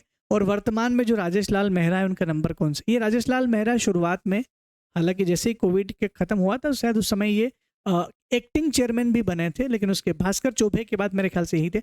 और उसके बाद ये इनको परमानेंट कर दिया गया, अभी परमानेंट चेयरमैन है। ये इनका जो नंबर है वो 18th नंबर का, आपको रटने पड़ेंगे सारे चीज़ें, 18 नंबर के हैं। The current chairman of Madhya Pradesh public service commission Shri Rajesh Lal Mehra is the chairman of Madhya Pradesh service commission. Number क्या है उनका? ठीक है, तो 18th नंबर के हैं वो।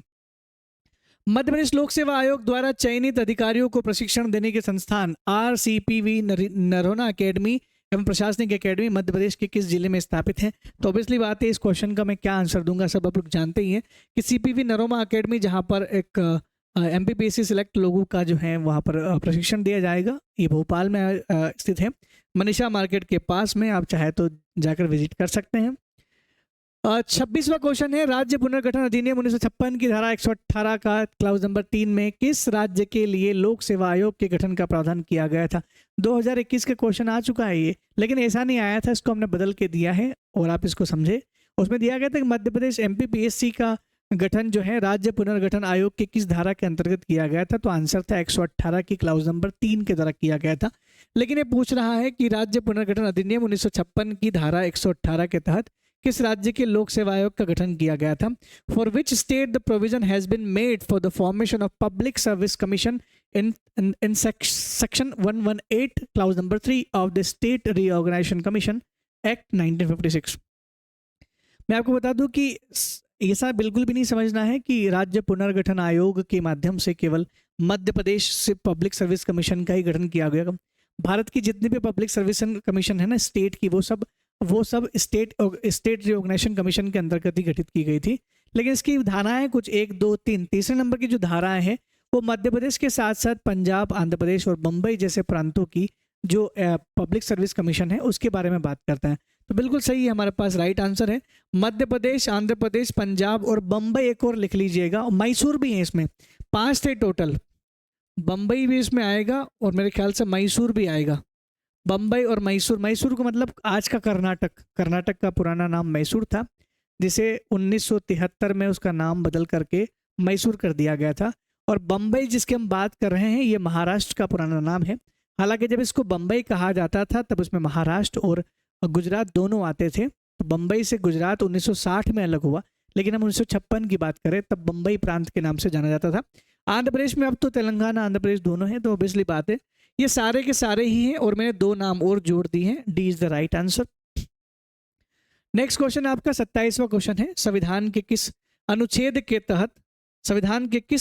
के तहत मध्य प्रदेश राज्य लोक सेवा आयोग अपने कार्यों की रिपोर्ट राज्यपाल को पेश करता है? एमपीपीएससी अपनी रिपोर्ट राज्यपाल को पेश करेगा, यूपीएससी अपनी रिपोर्ट राष्ट्रपति को पेश करेगा। मैंने आपको बताया था अगर आपको किसी संवैधानिक संस्थान के आर्टिकल के बारे में पता है तो यकीन मानिएगा ज़्यादातर संवैधानिक संस्थानों में अंतिम आर्टिकल जो होता है वो किसी कमीशन के द्वारा रिपोर्ट की ही बात करता है हमेशा। इसलिए आर्टिकल 323 जो है वो राइट आंसर। ये तुक्का आपका बैठ जाएगा, मुझे लगता है हमेशा बैठना चाहिए। क्वेश्चन नंबर 28 है, किस वर्ष मध्य प्रदेश लोक सेवा आयोग सेवा शर्त अधिनियम 1973 में संशोधन करके मध्य प्रदेश लोक सेवा आयोग की कुल संख्या 7 से घटा करके 5 कर दी गई? ये जो मध्य प्रदेश सेवा शर्त अधिनियम 1973 में जब आया था, 1956 में हमने एमपीपीएससी बना लिया था और 73 में सेवा शर्त अधिनियम। सेवा शर्त में क्या क्या होता है? सेवा शर्त में कार्यकाल डिसाइड किया जाता है, उनकी सैलरी किसके बराबर होगी ये बताया जाएगा। और ये जो 2 चीज़ मेन जो होती है, पुनर्नियुक्ति के पात्र होंगे नहीं होंगे, इन सब चीज़ों पर चर्चाएं सेवा शर्त में ही होती है। और ये सेवा शर्त अधिनियम जो है ये मध्य प्रदेश की विधानसभा द्वारा पारित किया गया था 1973 में। तो इस विनियमन के द्वारा मैं वापस से एक बार फिर बदलाव किया गया, बदलाव जो है वो 2002 में किया गया था।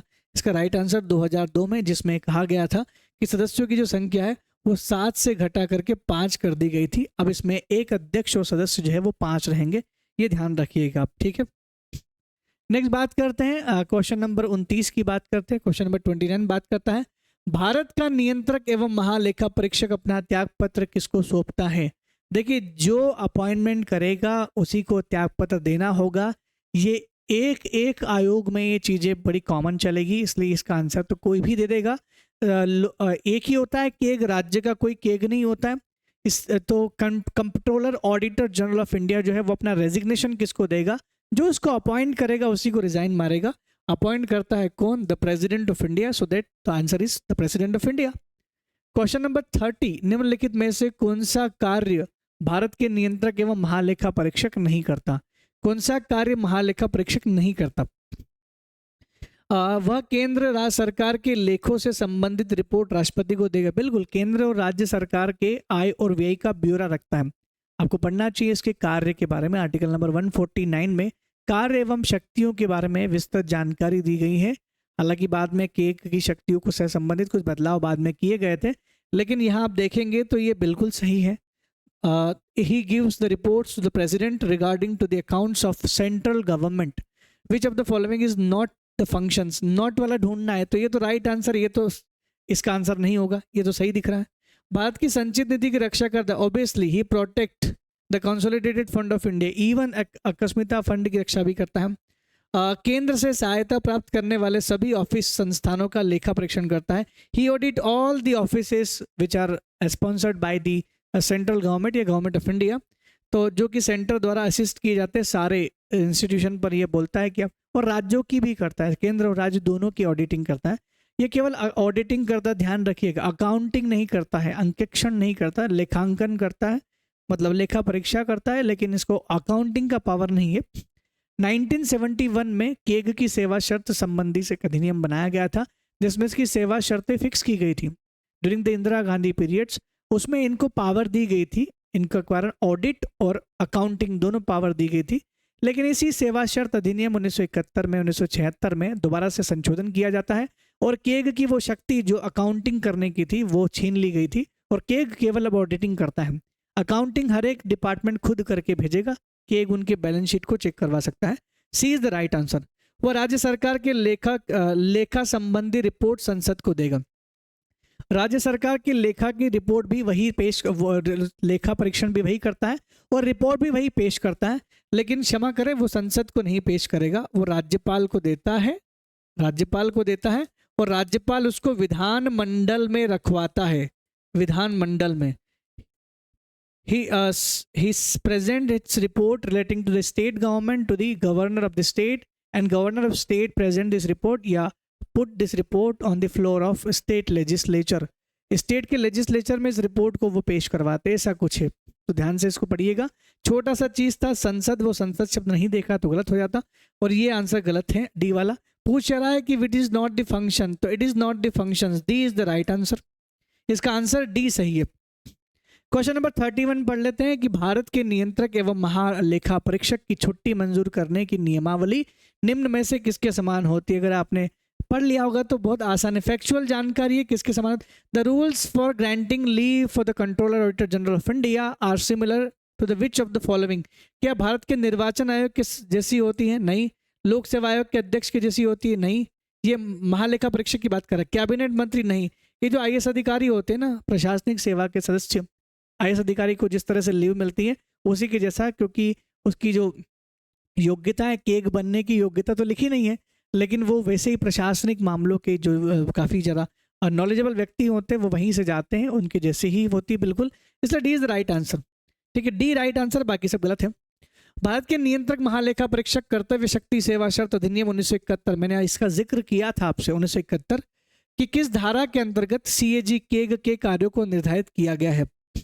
देखिए अब ये थोड़ा सा ऐसा क्वेश्चन था, कुछ क्वेश्चन ऐसे आएंगे आपके एग्जाम्स में जो वाकई में बहुत 90% विद्यार्थियों से हो सकता है कि ना भी बने, क्योंकि ये बहुत डिटेल्ड में आते हैं। और ये धारा, अब कौन 1971 के अधिनियम जो है सेवा शर्त अधिनियम की एक एक धारा पढ़ सकता है? मुश्किल है कि वो पढ़ पाएगा, लेकिन फिर भी उनके जो कार्यकाल है वो कहाँ दिया गया है। एक बात तो है कि केग का एक बात तो हमको यहाँ से समझ में आ जाती है कि केग का जो कार्यकाल है वो संविधान में नहीं दिया, और किसी भी आयोग का कार्यकाल संविधान में नहीं दिया गया। सेवा शर्त अधिनियम बना करके उनके कार्यकाल फिक्स किए जाते हैं, जो 6 साल 65 साल का कार्यकाल है ये 1971 की इस अधिनियम से तय किया गया था। लेकिन उसके सेक्शन नंबर 4 में उसके बारे में लिखा गया, बाकी शक्तियां, कार्य, सैलरी के बारे में बात करते हैं। बाकी की जितने भी अधिनियम हैं, आप चाहे तो मैं आपको अधिनियम भी बता देता हूँ कौन से अधिनियम में क्या दिया गया है। 32वां प्रश्न, चूंकि आपको सॉल्यूशन भेज दिया जाएगा।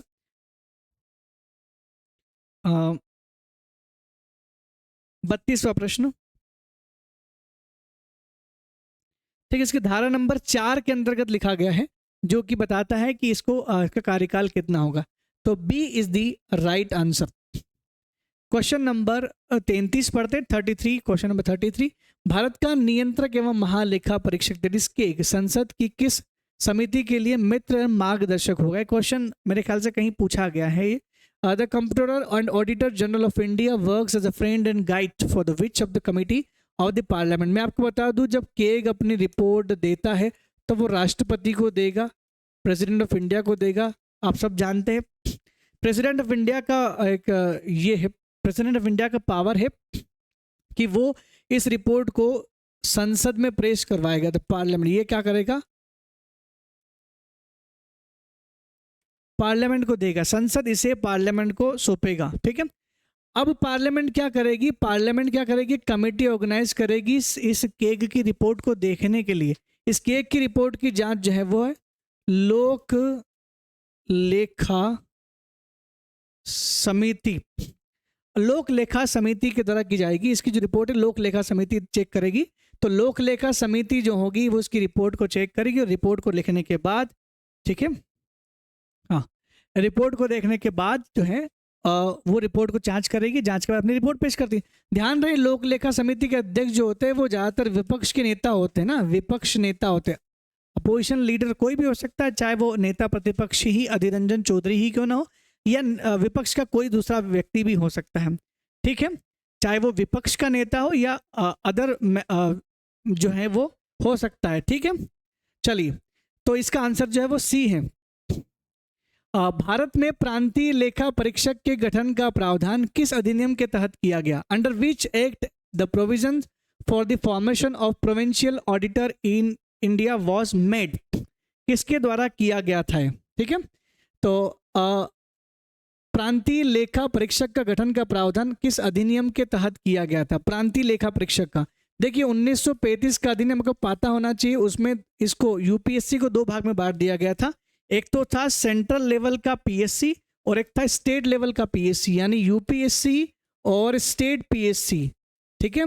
तो the union public service commission जो है वो उसको बाइफर्केट किया गया था 1935 एक्ट, जिसमें इसमें दो बनाए गए थे। प्रांतों के लिए अलग से लेखा विभाग की स्थापना की गई थी। Right answer was the D is the right answer, Bharat शासन अधिनियम 1935। और 35 वाला क्वेश्चन जो उसकी बात कर लेते हैं कि भारत के नियंत्रक एवं महालेखा परीक्षक के संबंध में निम्नलिखित में से कौन सा एक कथन सही नहीं है? Which is not the right for the context of या रिगार्डिंग टू द केक, ये देख लीजिए। पहला है कि इसकी नियुक्ति राष्ट्रपति के द्वारा करते हैं, बिल्कुल सही, इसकी नियुक्ति राष्ट्रपति करते हैं। बी वाला है इसे भारत के उच्चतम न्यायालय के न्यायाधीश की भांति ही पद से हटाया जा सकता है, बिल्कुल सही। और कथन सही नहीं है वाला देखना है ना आपको, ठीक है। तीसरा वाला है he can be remove from the office by the same way which is used to remove Supreme Court जजेस। भारत के नियंत्रक महालेखा परीक्षक का कार्यकाल समाप्त हो जाने के बाद भी वह सरकार के अधीन पद पर आगे बने रहने के लिए पात्र होगा, बिल्कुल गलत, ये रीअपॉइंटमेंट के लिए एलिजिबल नहीं है। Even after the expiry of the tenure of controller auditor general of India he is eligible to continue the office under the government of India, it is not right, it's wrong. और D वाला जो option है वो है भारत के नियंत्रक एवं महालेखा परीक्षक का वेतन संचित निधि पर भारित, बिल्कुल सही है। Right answer is C is the right answer.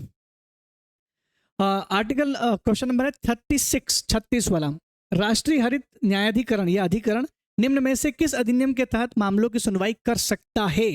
नहीं कर सकता, एग्जैक्टली नहीं कर सकता। आपने बुक पढ़ी होगी या चैप्टर पढ़ा होगा तो आपको 7 अधिनियम दिखे होंगे।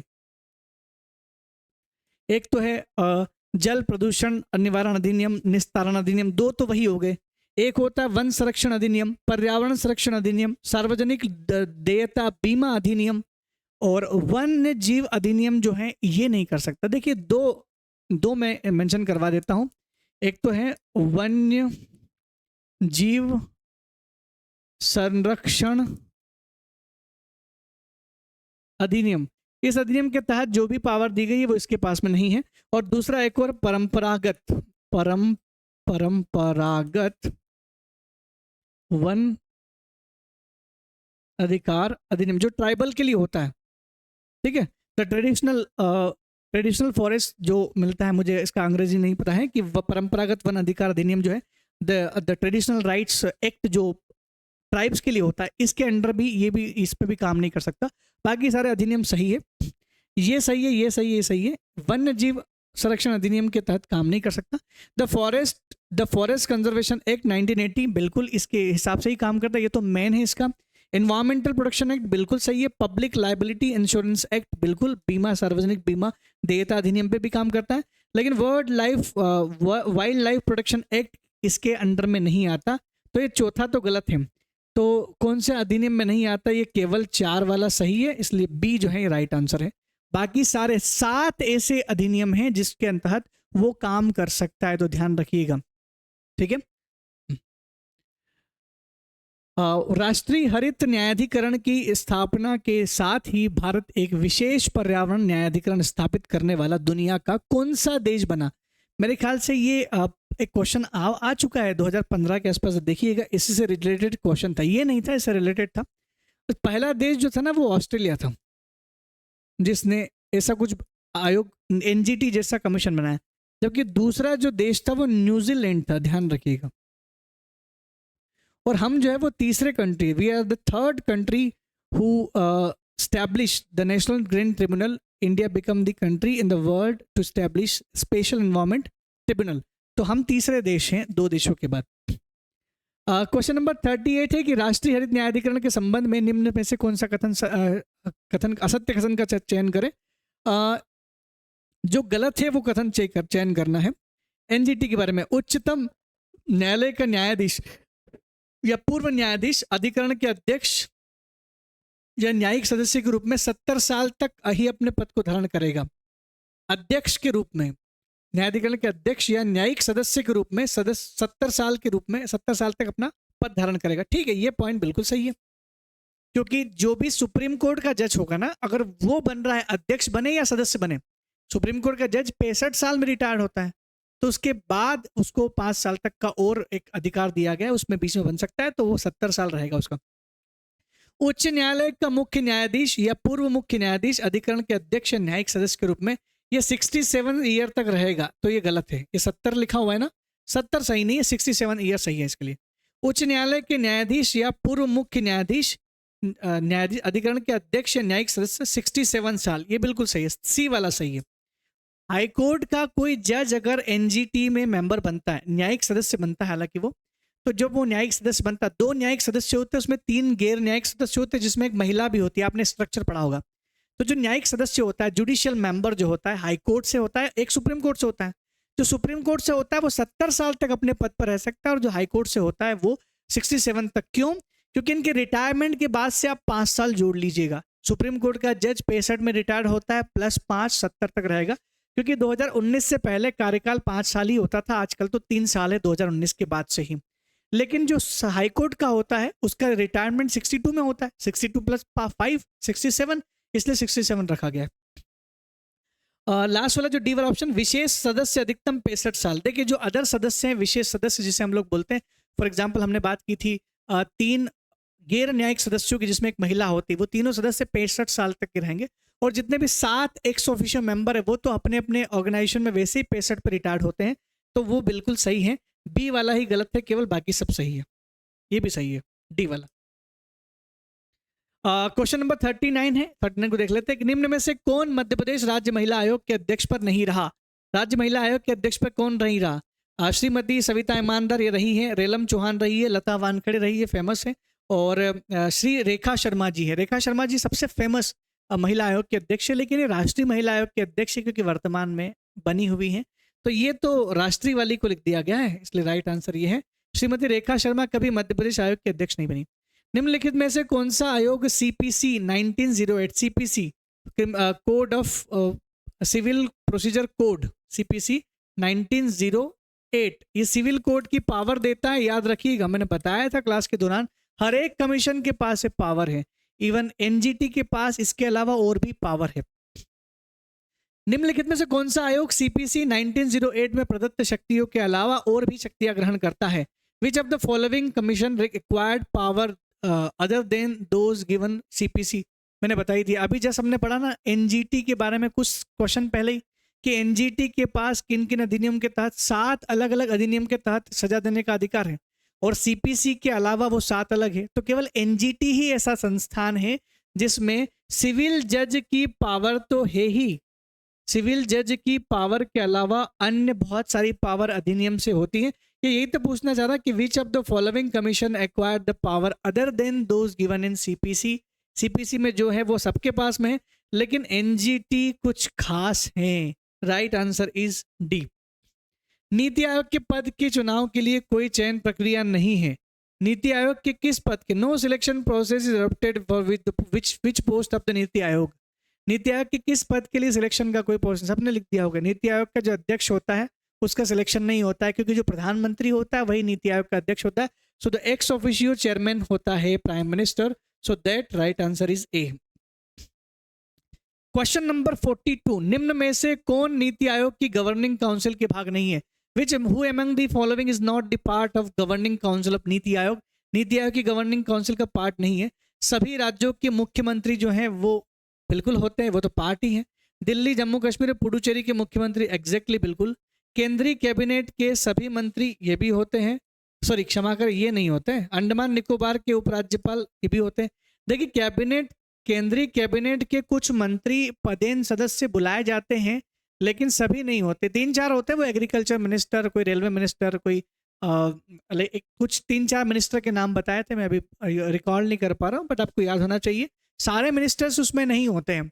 तो ये तो सभी केंद्रीय मंत्री की बात कर रहा है, तो ऑब्वियसली बात है ये गलत होगा। Right answer is C. ये बोल रहा है कि काउंसिल का भाग नहीं है, तो सी इज राइट आंसर। 43 क्वेश्चन है हमारा। निम्न में से कौन सा नीति आयोग का कार्य नहीं है? Which is not following, which of the following is not the functions of NITI आयोग? इनमें से कौन सा नीति आयोग का फंक्शंस नहीं है? पहला, राष्ट्रीय विकास प्राथमिक और रणनीतियों की एक रणनीति विकसित करना, to develop the strategy of national development priorities and strategy. बिल्कुल ये काम तो करता है नीति आयोग, क्यों नहीं करेगा? नीति आयोग राष्ट्रीय विकास के लिए काम करेगा। सहकारी संघवाद, ये तो उसका मोटिव है, to promote the cooperative federalism. एक सहकारी संघवाद शब्द ही 2015 के बाद से आना शुरू हुआ है। भारत की पंचवर्षीय योजनाओं की अंतिम स्वीकृति, 5 ईयर प्लान बनाएगा ही नहीं, ये तो प्लानिंग कमीशन का काम था। और ज्ञान, नवाचार, उद्यमशीलता विकसित करने की प्रणाली बनाना, creating a system that develops knowledge and innovation. 2 hub होते हैं इसमें, आपको पता होना चाहिए, हमने पढ़ा था। 2 हब होते हैं, एक होता है नॉलेज हब और एक क्या होता है? Innovation hub. ये 2 चीज तो हमने पढ़ा था, नॉलेज और इनोवेशन। 2 हब होते हैं इसमें, नॉलेज हब और इनोवेशन हब।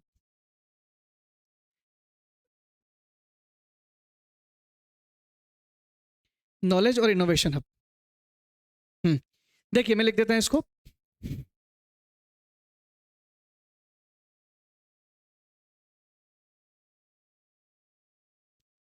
ठीक है, तो 2 हब होते हैं इसमें, एक होता है नॉलेज हब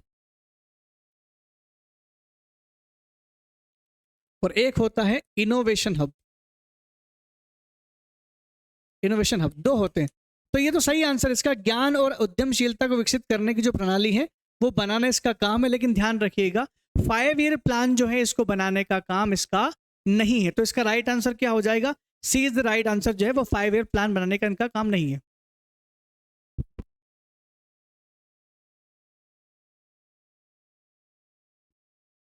हाँ, तो क्वेश्चन नंबर 43 जो है इसका आंसर क्या है? वो है सी है। नेक्स्ट क्वेश्चन देख लेते हैं। क्वेश्चन नंबर 44, निम्नलिखित में से कौन नीति आयोग की शाखा है? Which of the following are the branch of NITI Aayog? NITI Aayog की शाखा कौन सी है ये देख लेते हैं। ठीक है, ठीक। तो जो शोध है, शोध शाखा, परामर्शदात्री शाखा, टीम इंडिया शाखा। देखिए अगर आप ढंग से पढ़ेंगे तो ये सारी की सारी चीजें आपको मिल जाएगी इसमें, और इसका मतलब है कि D is the right answer है। D is right. उपरोक्त सभी शाखाएं जो है वो नीति आयोग की शाखाएं हैं। क्वेश्चन नंबर 45, देखिए जो सीधे सिंपल से क्वेश्चन है उसमें हम समय नहीं लेंगे।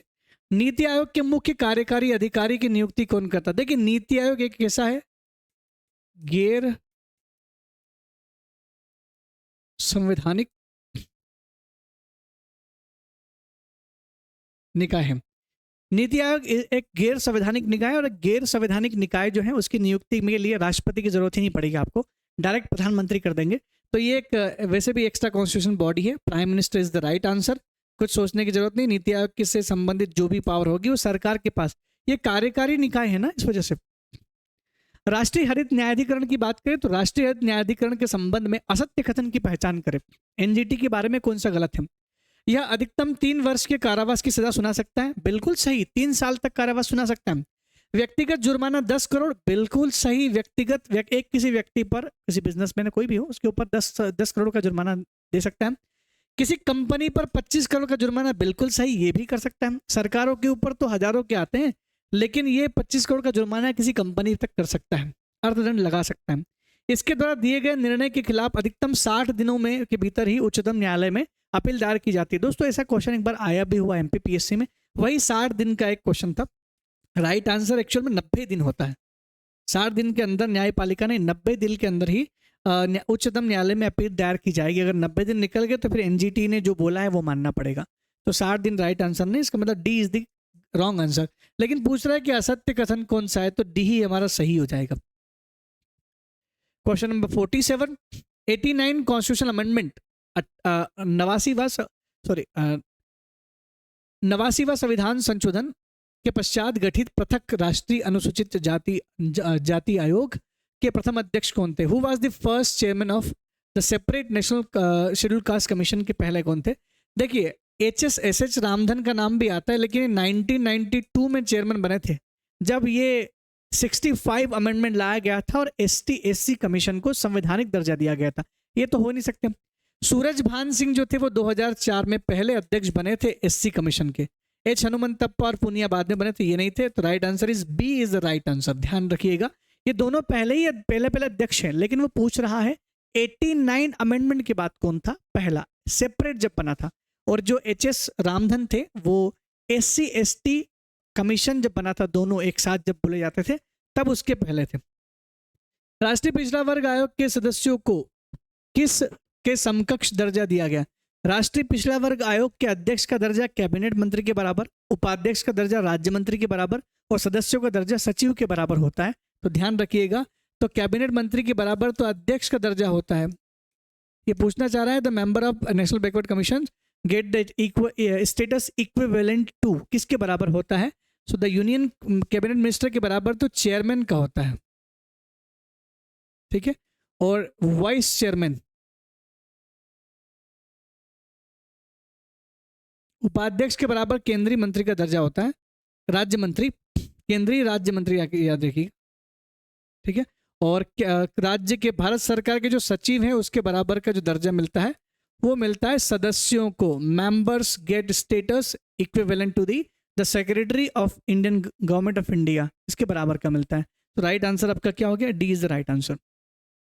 यदि राष्ट्रीय महिला आयोग के अध्यक्ष और सदस्य आयोग को सूचित किए बिना लगातार आयोग की बैठकों में अनुपस्थित रहते हैं तो ऐसी कितनी बैठकें जिसमें अनुपस्थित रह सकते हैं? If the chairman and the member of national commission for women remains absent from the meeting of the commission continuously without informing the commission after how many such meetings they are absent, so they can be removed from their post on the basis of this by central government.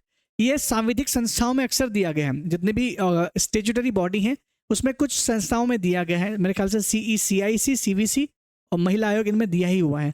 लगातार 3 बैठकों में अगर कोई अनुपस्थित हो जाता है तो उसके बिहाफ पर भी सेंट्रल गवर्नमेंट उसको हटा सकती है। तो ये राइट आंसर, लगातार 3 बैठक में अनुपस्थित नहीं होना चाहिए। बाल अधिकार संरक्षण अधिनियम के संबंध में संयुक्त राष्ट्र के समझौते पर भारत सरकार द्वारा किस तिथि पर हस्ताक्षर किए गए थे? तिथि याद रखना पड़ेगी आपको। तिथि तो 11 दिसंबर 1992 है। यह फैक्चुअल जानकारी का क्वेश्चन है, जब तक याद नहीं करोगे ये डायरेक्ट आंसर बनेगा नहीं, इसके पीछे कोई एक्सप्लेनेशन नहीं हो सकता।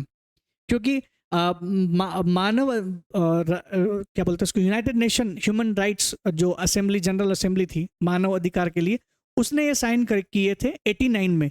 वो 89 में साइन करवाए गए थे, समझौता तब साइन हुआ था 1989 में, ध्यान रखिएगा। लेकिन भारत ने तो 92 में उसमें साइन किया था। अब इसमें कंफ्यूज करने वाला है ना कि आपको सारी चीज याद होनी चाहिए। निम्नलिखित में से कौन बाल अधिकार संरक्षण आयोग के अध्यक्ष नहीं रहे हैं? Which is not the member of chairman of national commission for the protection of child rights.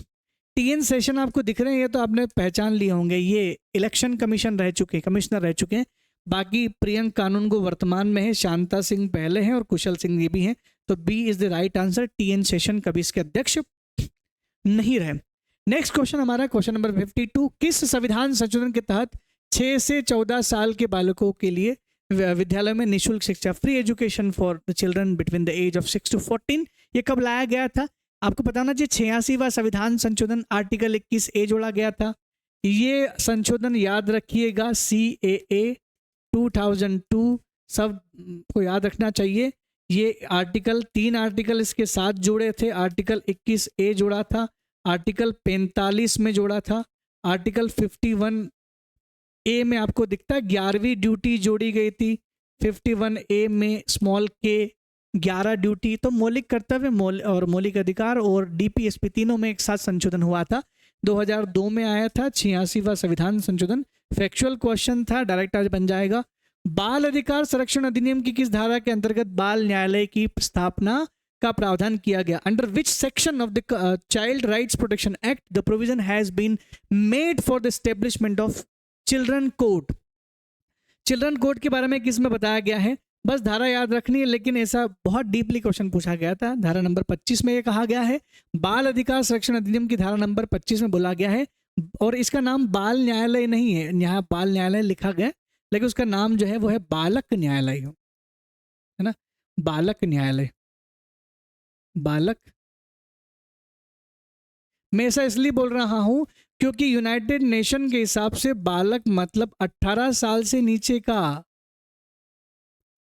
ठीक है, उनके लिए, सबके लिए होता है ना, 18 से नीचे के जो होते हैं उनके लिए बालक न्यायालय है। और मध्य भारत में अगर आप जैसे तुक्का लगाओगे ना तो 14 से नीचे वालों को बालक मान लेते हैं हम लोग। निम्नलिखित में से कौन मानवाधिकार आयोग का पदेन सदस्य होता है? Who is the ex officio chairman of मानवाधिकार election national human rights commission? दोस्तों आपको पता है वो 7 पदेन सदस्य होते हैं। SC ST OBC कमीशन, 3 तो यही हो गए। एक होता आपका माइनॉरिटी कमीशन, एक होता आपका दिव्यांग कमीशन, एक होता महिला आयोग, एक होता अल्पसंख्यक माइनॉरिटी। तो नेशनल कमीशन फॉर माइनॉरिटी के चेयरमैन होते, बिल्कुल right. National commission for schedule caste, बिल्कुल राइट। ट्राइबल के भी होते हैं, OBC के भी होते हैं। नेशनल कमीशन फॉर वुमेन्स, बिल्कुल राइट। दिव्यांग व्यक्तियों के मुख्य आयुक्त, बिल्कुल राइट। सभी तो सही है, गलत क्या है इसमें?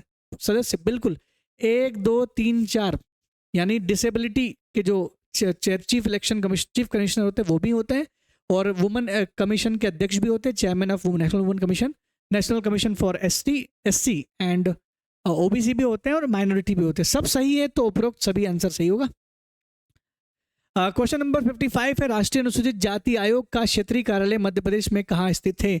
बिल्कुल, हमारे पास अनुसूचित जनजाति का क्षेत्रीय कार्यालय है, जाति का तो नहीं है। जाति का तो हमारा खुद का ही हैदराबाद में लगता है, भोपाल में है। भोपाल में NGT का ऑफिस भी है, भोपाल में इसका भी है, और ह्यूमन राइट्स कमीशन का भी है। संघ लोक सेवा आयोग द्वारा जिन अखिल भारतीय सेवाओं की भर्ती की प्रक्रिया संपन्न की जाती है, उन अखिल भारतीय सेवाओं के सृजन की शक्ति संविधान के किस आर्टिकल में? ये बहुत फैक्चुअल क्वेश्चन था, 20B वाला क्वेश्चन था। साफ लिखा गया आर्टिकल नंबर 312 में, यदि नई अखिल भारतीय सेवाओं का सृजन करना है, only Rajya Sabha can create new all India services by 2/3 special majority. अगर वो पास कर देता है 2/3 स्पेशल मेजोरिटी से, तो नई अखिल भारतीय सेवाओं का सृजन किया जा सकता है। वर्तमान में 3 अखिल भारतीय सेवाएं, that is IAS Indian administrative services, that is IPS Indian police services, and the third one is IFS Indian forest services, जो कि 1966 में राज्यसभा के द्वारा पारित ही करके ही बनाया गया था। तो Rajya Sabha has only power to create new all India services by 2/3 special majority, present and voting members, ये ध्यान रखिएगा।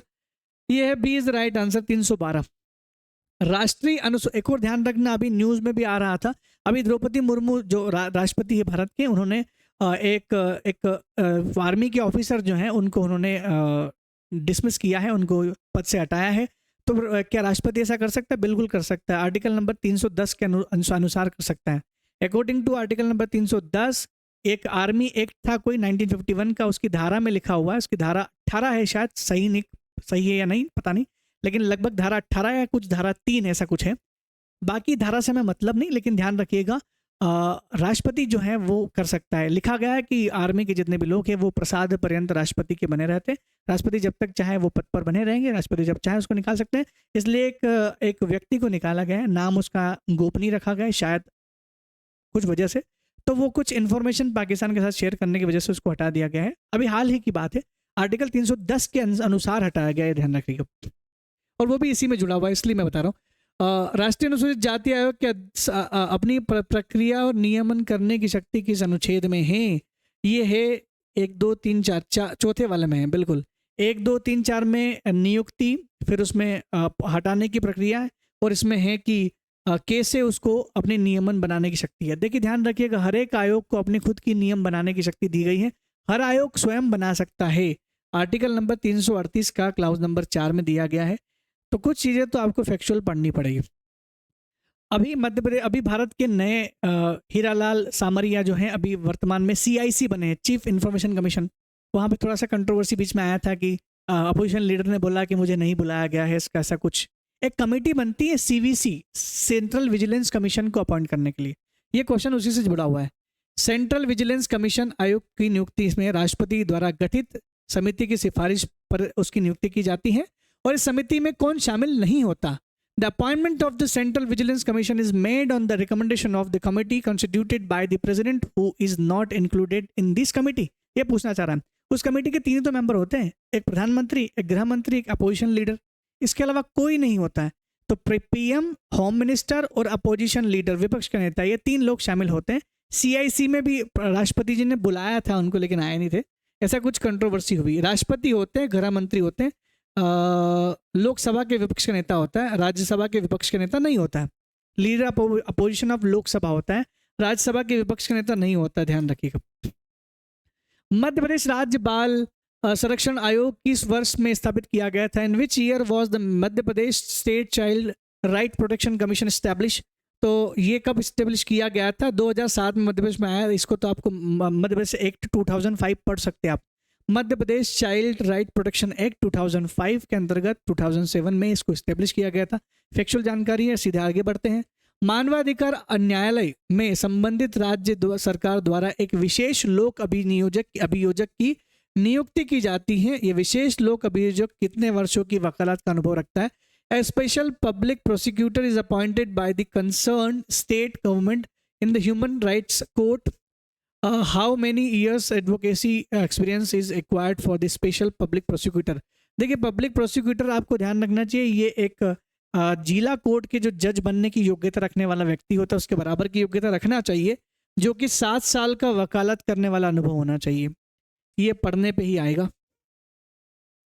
क्वेश्चन नंबर 61, सर्वप्रथम अनुसूचित जाति एवं जनजाति आयोग की स्थापना किस निकाय के अंतर्गत, किस तरह का निकाय शुरुआत में था? देखिए, ST/SC कमीशन जो शुरुआत में आर्टिकल 338 में ही सब कुछ था। उसमें बताया गया था कि राष्ट्रपति इन अनुसूचित जाति जनजाति के जितने भी लोग हैं उनकी स्थिति की जानकारी लेने के लिए एक विशेष इन्वेस्टिगेशन ऑफिसर अपॉइंट कर सकता है, और राष्ट्रपति जी ने ऐसा किया भी। शुरुआत में 1950 में राजेंद्र प्रसाद ने एक ऐसे अधिकारी को नियुक्त किया था, लेकिन बाद में जब मांग उठने लगी कि एक अधिकारी नहीं, एक आयोग होना चाहिए, इसी वजह से 1978 में मोरारजी देसाई की सरकार ने एक सांविधिक निकाय बनाया, एक एक्स्ट्रा कॉन्स्टिट्यूशनल बॉडी बनाई गई थी, जो कि खुद सरकार नहीं बना दी थी, तो संविधान में संसद में उसको पारित नहीं किया गया था। तो शुरुआत में गैर सांविधिक और गैर संवैधानिक निकाय बनाया गया था 1978 में, जब भोला पासवान शास्त्री इसके अध्यक्ष बने थे। 1987 में इसे संसद द्वारा पारित करके सांविधिक निकाय बनाया गया, जबकि 1992 में 65वां संविधान संशोधन करके इसको संवैधानिक दर्जा दिया गया, जबकि 89 कॉन्स्टिट्यूशनल अमेंडमेंट के द्वारा ST और SC कमीशन दोनों को अलग अलग संवैधानिक दर्जा दिया गया था। ये इतिहास आपको पढ़ना चाहिए। तो मैं बता रहा हूँ कि ये पूछ रहा है कि पहले शुरुआत में कब था। ये 1978 की घटना पूछने चाह रहे हैं, तो उस समय तो इसे गैर संवैधानिक निकाय और गैर सांविधिक दोनों रूप में बोल सकते हैं। जो गैर संवैधानिक या गैर सांविधिक एक ही बात होती है, एक्स्ट्रा कॉन्स्टिट्यूशनल बॉडी था। तो राइट आंसर इज C ही है। ये सांविधिक निकाय भी नहीं था और संवैधानिक भी नहीं था, तो उससे पहले ये गैर संवैधानिक था। राष्ट्रीय मानवाधिकार आयोग मानवाधिकार उल्लंघन के मामलों में अधिकतम कितने समय सीमा में जांच कर सकता है? यही तो कमी है राष्ट्रीय मानवाधिकार आयोग की, आपको पता होना चाहिए। मैंने बताया भी था कमियां में, मैंने बताया था एक तो है कि राज्य मानवाधिकार के आयोग जिन मामलों में है उस मामले में इंटरफेयर नहीं करता। दूसरा, अगर 1 साल से पुराना मामला हो गया तो उसमें कुछ भी नहीं कर सकता। लेस देन, हाँ, वो 1 वर्ष से कम समय के जितने भी मामले होंगे उसकी जांच कर सकता है। 1 साल से पुराने मामलों की जांच नहीं कर सकता। उसने पूछा कि किस सीमा के अंतर्गत कर सकता है, तो 1 साल से अंदर कर सकता है। मध्य प्रदेश मानवाधिकार आयोग का ध्येय वाक्य क्या है? हम सब बराबर बराबर हमारे अधिकार। डायरेक्ट क्वेश्चन था। क्वेश्चन नंबर 64, राष्ट्रीय महिला आयोग के संबंध में कौन सा कथन सही नहीं है? विभिन्न समस्याओं को सुनने के लिए इसकी 5 शाखा है। बिल्कुल ये सही है, पढ़िएगा, किताब में मिल जाएगा। आयोग के अनुसूचित जाति एवं जनजाति का 1-1 सदस्य होना चाहिए। बिल्कुल SC/ST का 1-1 सदस्य होना चाहिए, 1-1 होना चाहिए। राष्ट्रीय महिला के अध्यक्ष का आयोग सदस्यों का कार्यकाल 5 वर्ष होता है, और केंद्र सरकार आयोग के अध्यक्ष और सदस्यों को उसके पद से हटाने का, ये तो सही है। ये 3 साल कर दिया है, आपको ध्यान रखिएगा, 3 साल है ये। तो C is the wrong answer. The tenure of the member of chairman and the national commissioner for woman is 5 year, ये गलत है, 3 साल होता है, ध्यान रखिए। 365 ये हमने पढ़ा था, तो C इज राइट आंसर। जो कि रॉन्ग है, लेकिन उसने असत्य पूछा है, विच इज नॉट करेक्ट। राष्ट्रीय बाल संरक्षण आयोग के लेखों की संपरीक्षा कौन करता है? Who audits the account of national child protection commission? कौन करता है? लेखा की परीक्षण सेंट्रल हो स्टेट हो, केग ही करता है। Right answer is keg. ये तो सिंपल सा क्वेश्चन एक था। 66 में बोला गया कि वीपी मंडल कमीशन, जिसे द्वितीय पिछड़ा वर्ग आयोग भी कहते हैं, सेकंड बैकवर्ड क्लास कमीशन के नाम से जानते हैं, की अध्यक्षता में गठित पिछड़ा वर्ग आयोग, जिसे 1978 में गठित किया गया था, उसने 27% आरक्षण की सिफारिश अपनी रिपोर्ट में दी। ये रिपोर्ट किस वर्ष पेश की थी? ये रिपोर्ट पेश की थी उन्होंने 1980 में। 1990 में वीपी सिंह की सरकार ने 27% आरक्षण दिया था। सिंपल सा एक क्वेश्चन था। इंदिरा साहनी केस भी पढ़ना है आपको इसमें। A is the right answer. 67 number का क्वेश्चन है, संवैधानिक राष्ट्रीय पिछड़ा वर्ग आयोग का गठन कौन से संविधान संशोधन के तहत किया गया है? 2018 में। अभी तो आया नया, ये तो याद करना ही पड़ेगा। 2018 में 102वां संविधान संशोधन बात करता है, ओबीसी को संवैधानिक निकाय का दर्जा देता है, और इसका आर्टिकल भी जोड़ा गया दोस्तों, 338B is the right answer. 105वां संविधान संशोधन भी इसी ओबीसी से जुड़ा हुआ है। ओबीसी की लिस्ट तैयार करने की जो शक्ति है वो केंद्र सरकार के साथ साथ राज्यों की प्रदान की गई है, इसी वजह से ये जुड़ा हुआ है। 105 भी संविधान संशोधन ओबीसी से जुड़ा हुआ है। राष्ट्रीय अनुसूचित जनजाति आयोग की शक्तियों के संबंध में असत्य कथन कौन सा है? Which is the false statement regarding to the power of national commission for the scheduled tribes? तो एसटी कमीशन के बारे में पूछ रहा है। ऑप्शन नंबर 1 है हमारा, किसी दस्तावेज को प्रकट और पेश करने की अपेक्षा करना। बिल्कुल सही है। To acquire the disclosure and production, ये सीपीसी के अंतर्गत आता है, ध्यान रखिएगा। 1908 में जो पावर है ना सिविल जज की, उसमें है इनके पास। शपथ पत्रों पर साक्ष्य ग्रहण करना, taking evidence on affidavits, sign करवाती हैं। भारत के किसी भी भाग में किसी भी व्यक्ति को समन जारी करना, बिल्कुल ये तो सब आयोग कर सकते हैं। आयोग क्या नहीं कर सकते? सीपीसी में एक ही पावर तो नहीं है, सजा नहीं दे सकता है, न्यायपालिकों को सजा देने की सिफारिश कर सकता है। So D is the right answer होगा। जनजातियों के खिलाफ अत्याचार का दोषी पाए जाने पर सजा देना, ये वो नहीं कर सकता, इसलिए D is the right answer. बाल अधिकारों पर संयुक्त राष्ट्र के समझौते के तहत एक बच्चे को कितने साल की? ये मैं आंसर बता चुका हूं थोड़ी देर पहले। संयुक्त राष्ट्र ने माना कि 18 से कम उम्र का जो है वो बालक कहलाएगा, जबकि भारत में बाल मजदूर प्रतिबंध अधिनियम 1986 के अनुसार 14 वर्ष के कम उम्र के बालकों को बाल मजदूर में कंसिडर किया जाएगा।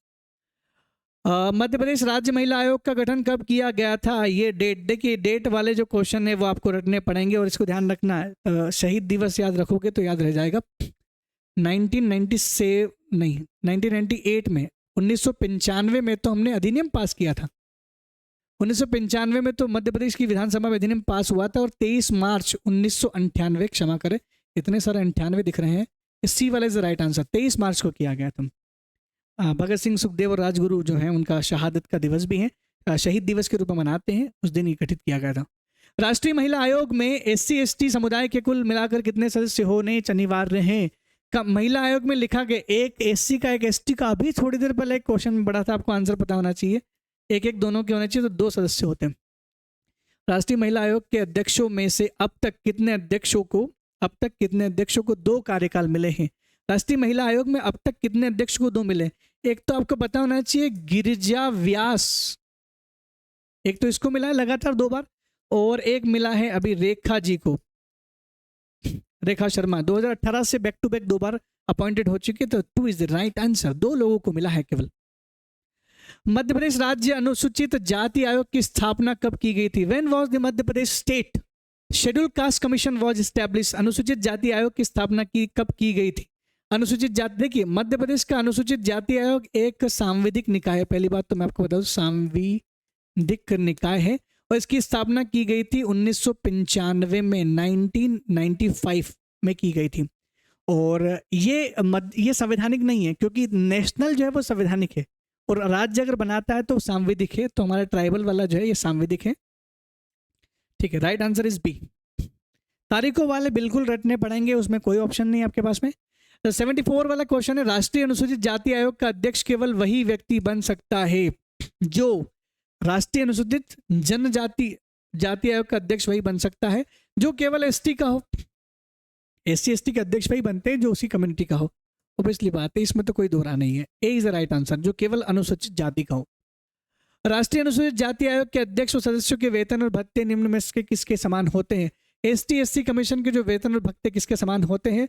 क्या वो भारत के निर्वाचन आयोग के समान? तो नहीं, उसके समान नहीं होते। देखिए, सुप्रीम कोर्ट के समान होते हैं UPSC के, केग के और इलेक्शन कमीशन, ये सुप्रीम कोर्ट, ये चारों के एक जैसे होते हैं, बाकी उसके बराबर किसी का नहीं होता। राज्य के उच्चतम न्यायालय के जज के समान, भारत के उच्चतम न्यायालय के जज के समान नहीं, दोनों के तो सेम है। भारत के सचिव के समान, नियंत्रक महापरीक्षक, इसके भी नहीं होता, ये बचा हुआ है सचिव के समान। Same as the secretary of government of India के बराबर इसकी सैलरी होती है। मैं आपको बता दूं कि केग CAG की salary, election commission ECI, election commission of India की सैलरी, UPSC की सैलरी, और ये तीनों की सैलरी इक्वल होती है सुप्रीम कोर्ट के जज के बराबर।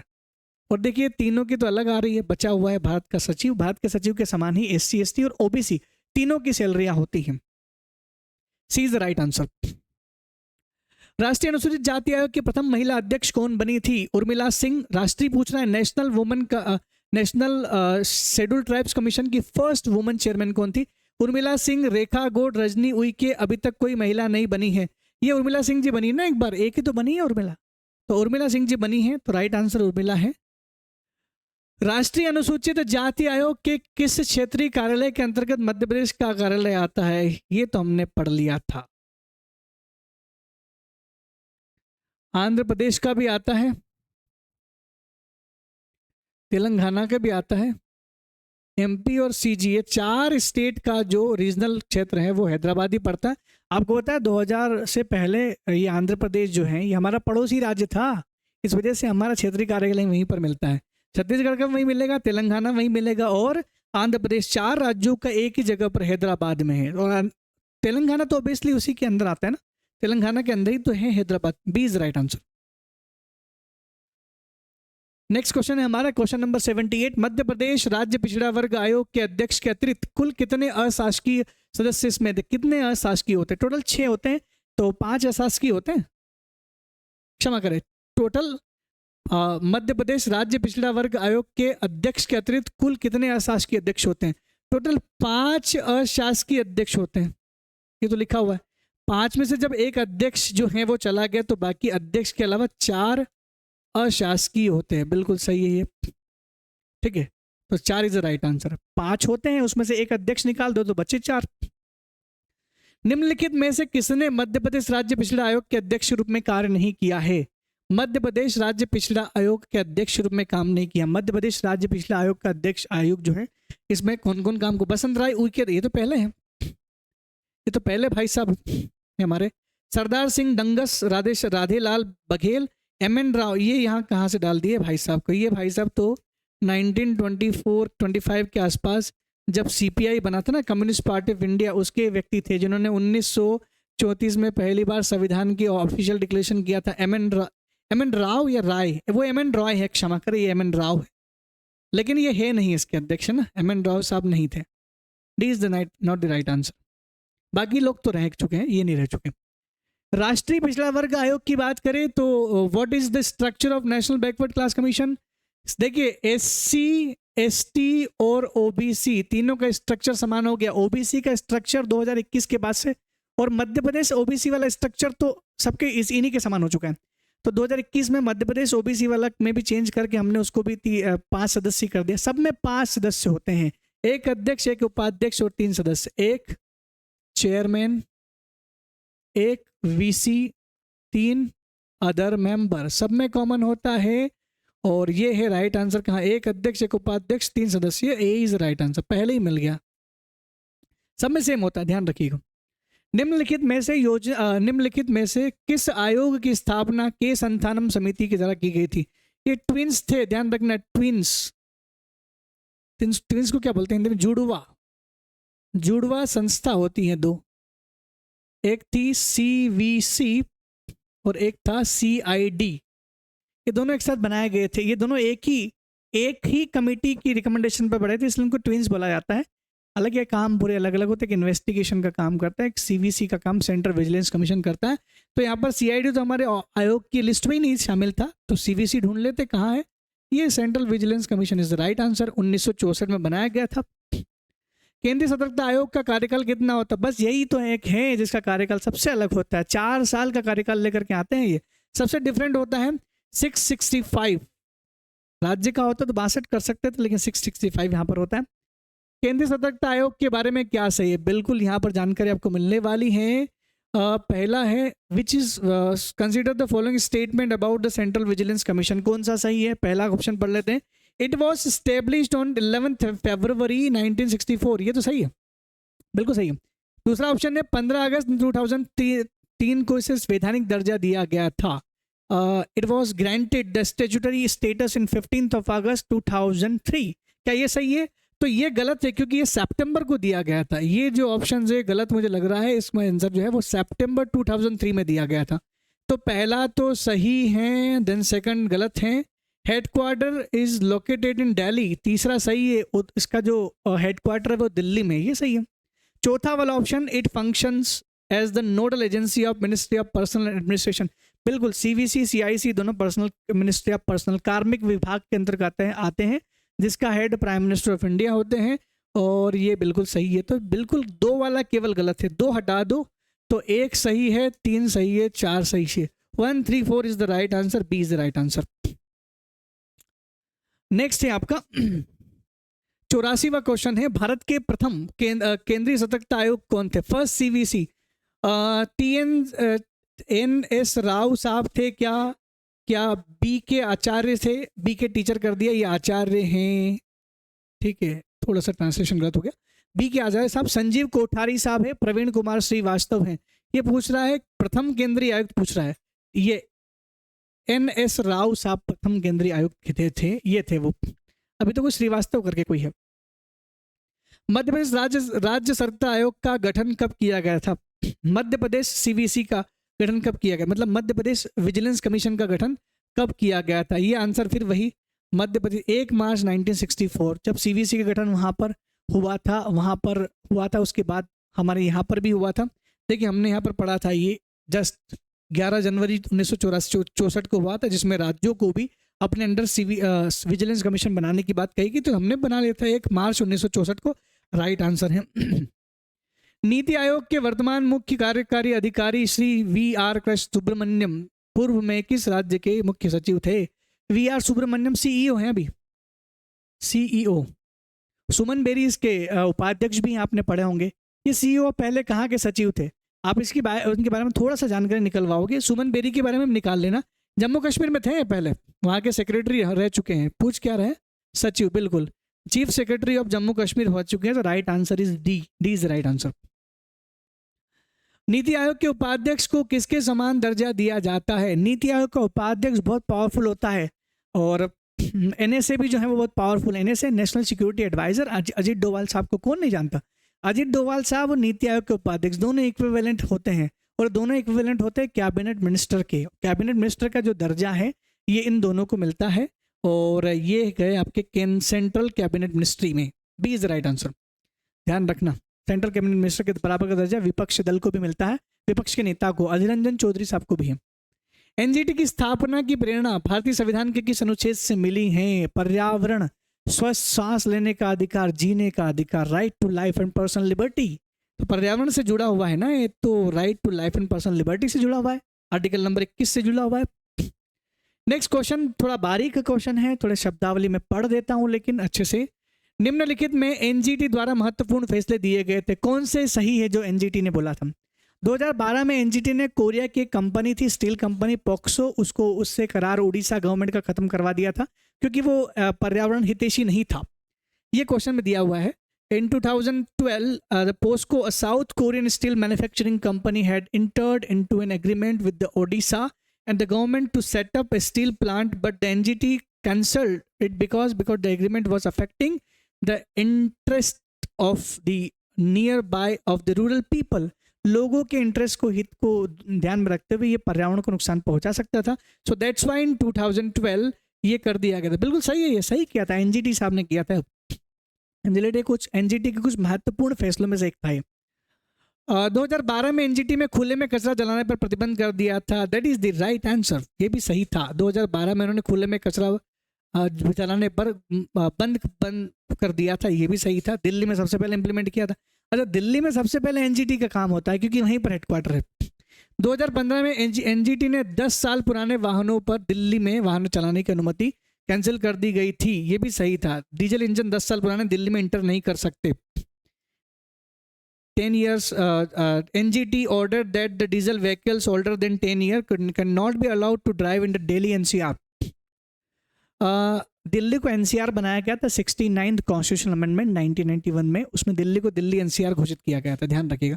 2017 में 50 माइक्रोन से ज़्यादा मोटाई वाले प्लास्टिक बैग जो है उस पर अंतरिम रूप से प्रतिबंध लगा, टेम्परेरी बोल सकते हैं, प्रतिबंध लगाया गया था क्योंकि जिन प्लास्टिक बैग को खाने से जानवरों की मृत्यु हो रही थी और पर्यावरण पर प्रभाव हो रहा था। सही था ये 2017 2017 का ही या 15 का ही एक मामला है, 15 का मामला है, जब आर्ट ऑफ लिविंग फेस्टिवल आयोजित किया गया था दिल्ली में श्री रविशंकर जी द्वारा।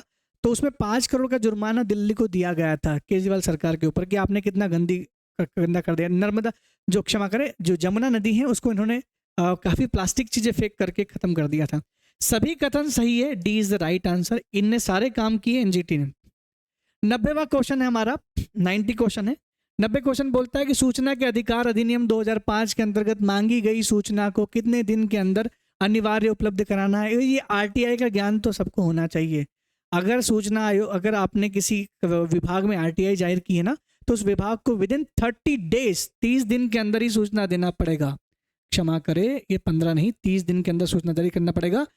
विच within how many days does the information sought under the Rights to Information Act 2005 have been provided by the provided compulsorily। 30 दिन के अंदर नहीं प्रोवाइड किया तो आप केस लगा सकते हैं उनके खिलाफ। B is right answer. Bharat के वर्तमान मुख्य सूचना आयुक्त अभी जस्ट चेंज हुए हैं क्या? वर्तमान CIC जो है वो चेंज हो चुके हैं। YK सिन्हा अभी इसमें आंसर दे रहे हैं हम लोग। 2-3 दिन पहले ही मेरे ख्याल से कुछ तो बदलाव हुआ है। और हीरा लाल जो है सूचना आयुक्त चेंज हुए मेरे ख्याल से, देख लेना आप इसका। हीरा लाल सामरिया शायद चेंज हुआ है। इस क्वेश्चन के हिसाब से राइट आंसर YK सिन्हा ही वर्तमान में है। तो अगर अब चेंज हुए हैं, हीरालाल सामरिया को अभी अपॉइंट किया है तो वो चेंज हो चुके हैं, तो ध्यान रखिएगा। अगला क्वेश्चन बन सकता है आपका करंट अफेयर से। निम्न में से कौन कौन से संगठन सूचना के अधिकार अधिनियम के अंतर्गत नहीं आते? ये तो सारे नहीं आना चाहिए। प्रवर्तन निर्देशालय, राष्ट्रीय सुरक्षा गार्ड, नार्कोटिक्स भी नहीं आता, रक्षा अनुसंधान एवं विकास संगठन भी नहीं आता, information directorate, national security guard NSG नहीं आते हैं, और नार्कोटिक्स कंट्रोल ब्यूरो NCB भी नहीं आता है, and defence research and development DRDO भी नहीं आता, बिल्कुल नहीं आता। ये जो जितने भी हैं ये सब सूचना के अधिकार के अंतर्गत नहीं आते क्योंकि ये गुप्त होते हैं। ध्यान रखिए, सूचना का अधिकार अधिनियम बोलता है कि आप किसी भी विभाग से सूचना मांग सकते हैं, लेकिन देश के जो स्ट्रेटेजिकली जो लोग होते हैं, जो गुप्त सूचना होती है वो नहीं कर सकते, और इन विभागों को बाहर रखा गया क्योंकि ये नेशनल इंटरेस्ट की बात है। बिल्कुल all of the above is the right answer. Search कर लेना सभी विभागों का काम क्या आप जानते हैं ज़्यादातर को। तो क्वेश्चन नंबर 93 बात करता है मध्य प्रदेश के पहले मुख्य सूचना आयुक्त कौन थे? मध्य प्रदेश के पहले मुख्य सूचना आयुक्त साहब जो थे पहले श्री TN श्रीवास्तव साहब थे। ये मध्य प्रदेश के पहले मुख्य सूचना आयुक्त CIC मध्य प्रदेश के पहले मुख्य सूचना आयुक्त एवं सदस्यों के कदाचार से संबंधित मामलों में राष्ट्रपति किसकी जांच रिपोर्ट के बाद हटा सकता है? कदाचार से देखिए, जांच रिपोर्ट राष्ट्रपति को जांच रिपोर्ट जो है वो हाई कोर्ट तो नहीं दे सकता, सुप्रीम कोर्ट की जांच रिपोर्ट के आधार पर ही वो कर सकते, इसके अलावा कुछ भी नहीं। जिला अदालत नहीं, उच्च न्यायालय नहीं, संसद द्वारा गठित नहीं। सुप्रीम कोर्ट की जांच रिपोर्ट के आधार पर मुख्य सूचना आयुक्त CIC को भी हटा सकता है, CVC को भी हटा सकता है। वो जहां भी राष्ट्रपति हटाता है तो जैसे NHRC को भी हटाना हो तो सुप्रीम कोर्ट की जांच के बाद ही हटा सकता है। SHRC को हटाना तब भी जांच के बाद हटा सकता है। मध्य प्रदेश राज्य खाद्य संरक्षण आयोग के अध्यक्ष और सदस्यों के वेतन भत्ते सेवा शर्त कौन निर्धारित करता है? मध्य प्रदेश खाद्य संरक्षण आयोग एक स्टेट्यूटरी बॉडी है जिसके सदस्यों की नियुक्ति भी मध्य प्रदेश की राज्य सरकार ही करती है। राज्य सरकार ही जितनी भी सेवा शर्तें वो सब कुछ वही निर्धारित करता है। स्टेट गवर्नमेंट ऑफ मध्य प्रदेश, ध्यान रखिएगा। तो यहाँ राज्यपाल नहीं कर सकता। 96 नंबर का जो क्वेश्चन है वो बात करता है कि मध्य प्रदेश राज्य खाद्य संरक्षण आयोग में कितनी महिलाएं सदस्य का होना अनिवार्य है? How many women members should be compulsory in MP food conservation में कितनी होना चाहिए? तो कम से कम 2 महिलाएं होना अनिवार्य हैं, इसमें 2 महिलाएं होना अनिवार्य हैं, जो कि क्योंकि कुपोषण से जुड़ा हुआ मामला है। कुपोषण में महिलाओं में ज़्यादा कुपोषण देखा गया है न्यूट्रिशन को लेकर के, इसलिए मैंडेटरी जो है स्टेट में हमने कर दिया है। 2 सबसे जरूरी है वो। अब पढ़िएगा, स्ट्रक्चर में लिखा है 97 है, राष्ट्रीय खाद्य सुरक्षा अधिनियम 2013 के संबंध में निम्नलिखित कथन पर विचार करिए। Consider the following statement regarding to the national food security act 2013।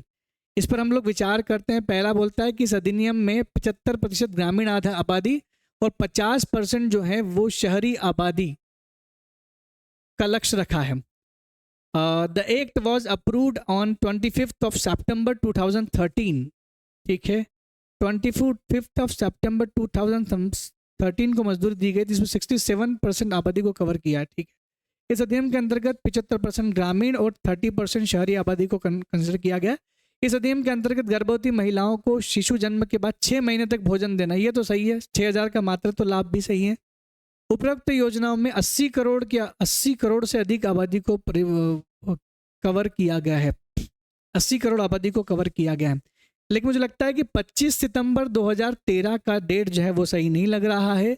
एक बार इसका डेट मैं कंफर्मेशन कर देता हूँ। क्वेश्चन नंबर 97, क्वेश्चन नंबर 97, थोड़ा सा शब्द इसके बहुत बारीक हैं, आपको दिख नहीं रहे होंगे, मैं पढ़ देता हूँ एक बार फिर से। 97 में जो है वो है,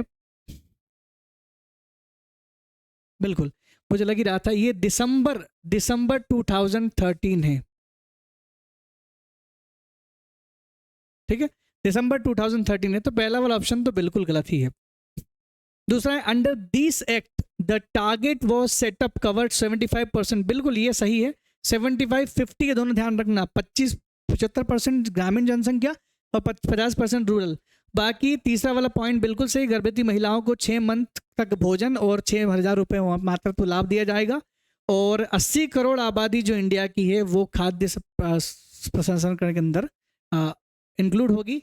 पहला गलत है, बाकी तो सही है। तो ऑप्शन 1 2 3 4 ये बी वाला सही है, एक को छोड़ दिया जाए तो। ध्यान रखना 75% ग्रामीण जनसंख्या कवर करता है खाद्य, राष्ट्रीय खाद्य सुरक्षा, और 50% शहरी करता है। महिलाओं को 6 महीने का भोजन मिलता है, 6000 रुपये मात्र लाभ मिलता है। ये दोनों पॉइंट सही है, लेकिन दिसंबर 2013 में इसको लाया गया था, 25 सितंबर को नहीं लाया गया था। खाद्य सुरक्षा मानक अधिनियम को राष्ट्रपति की सहमति किस दिनांक को दी?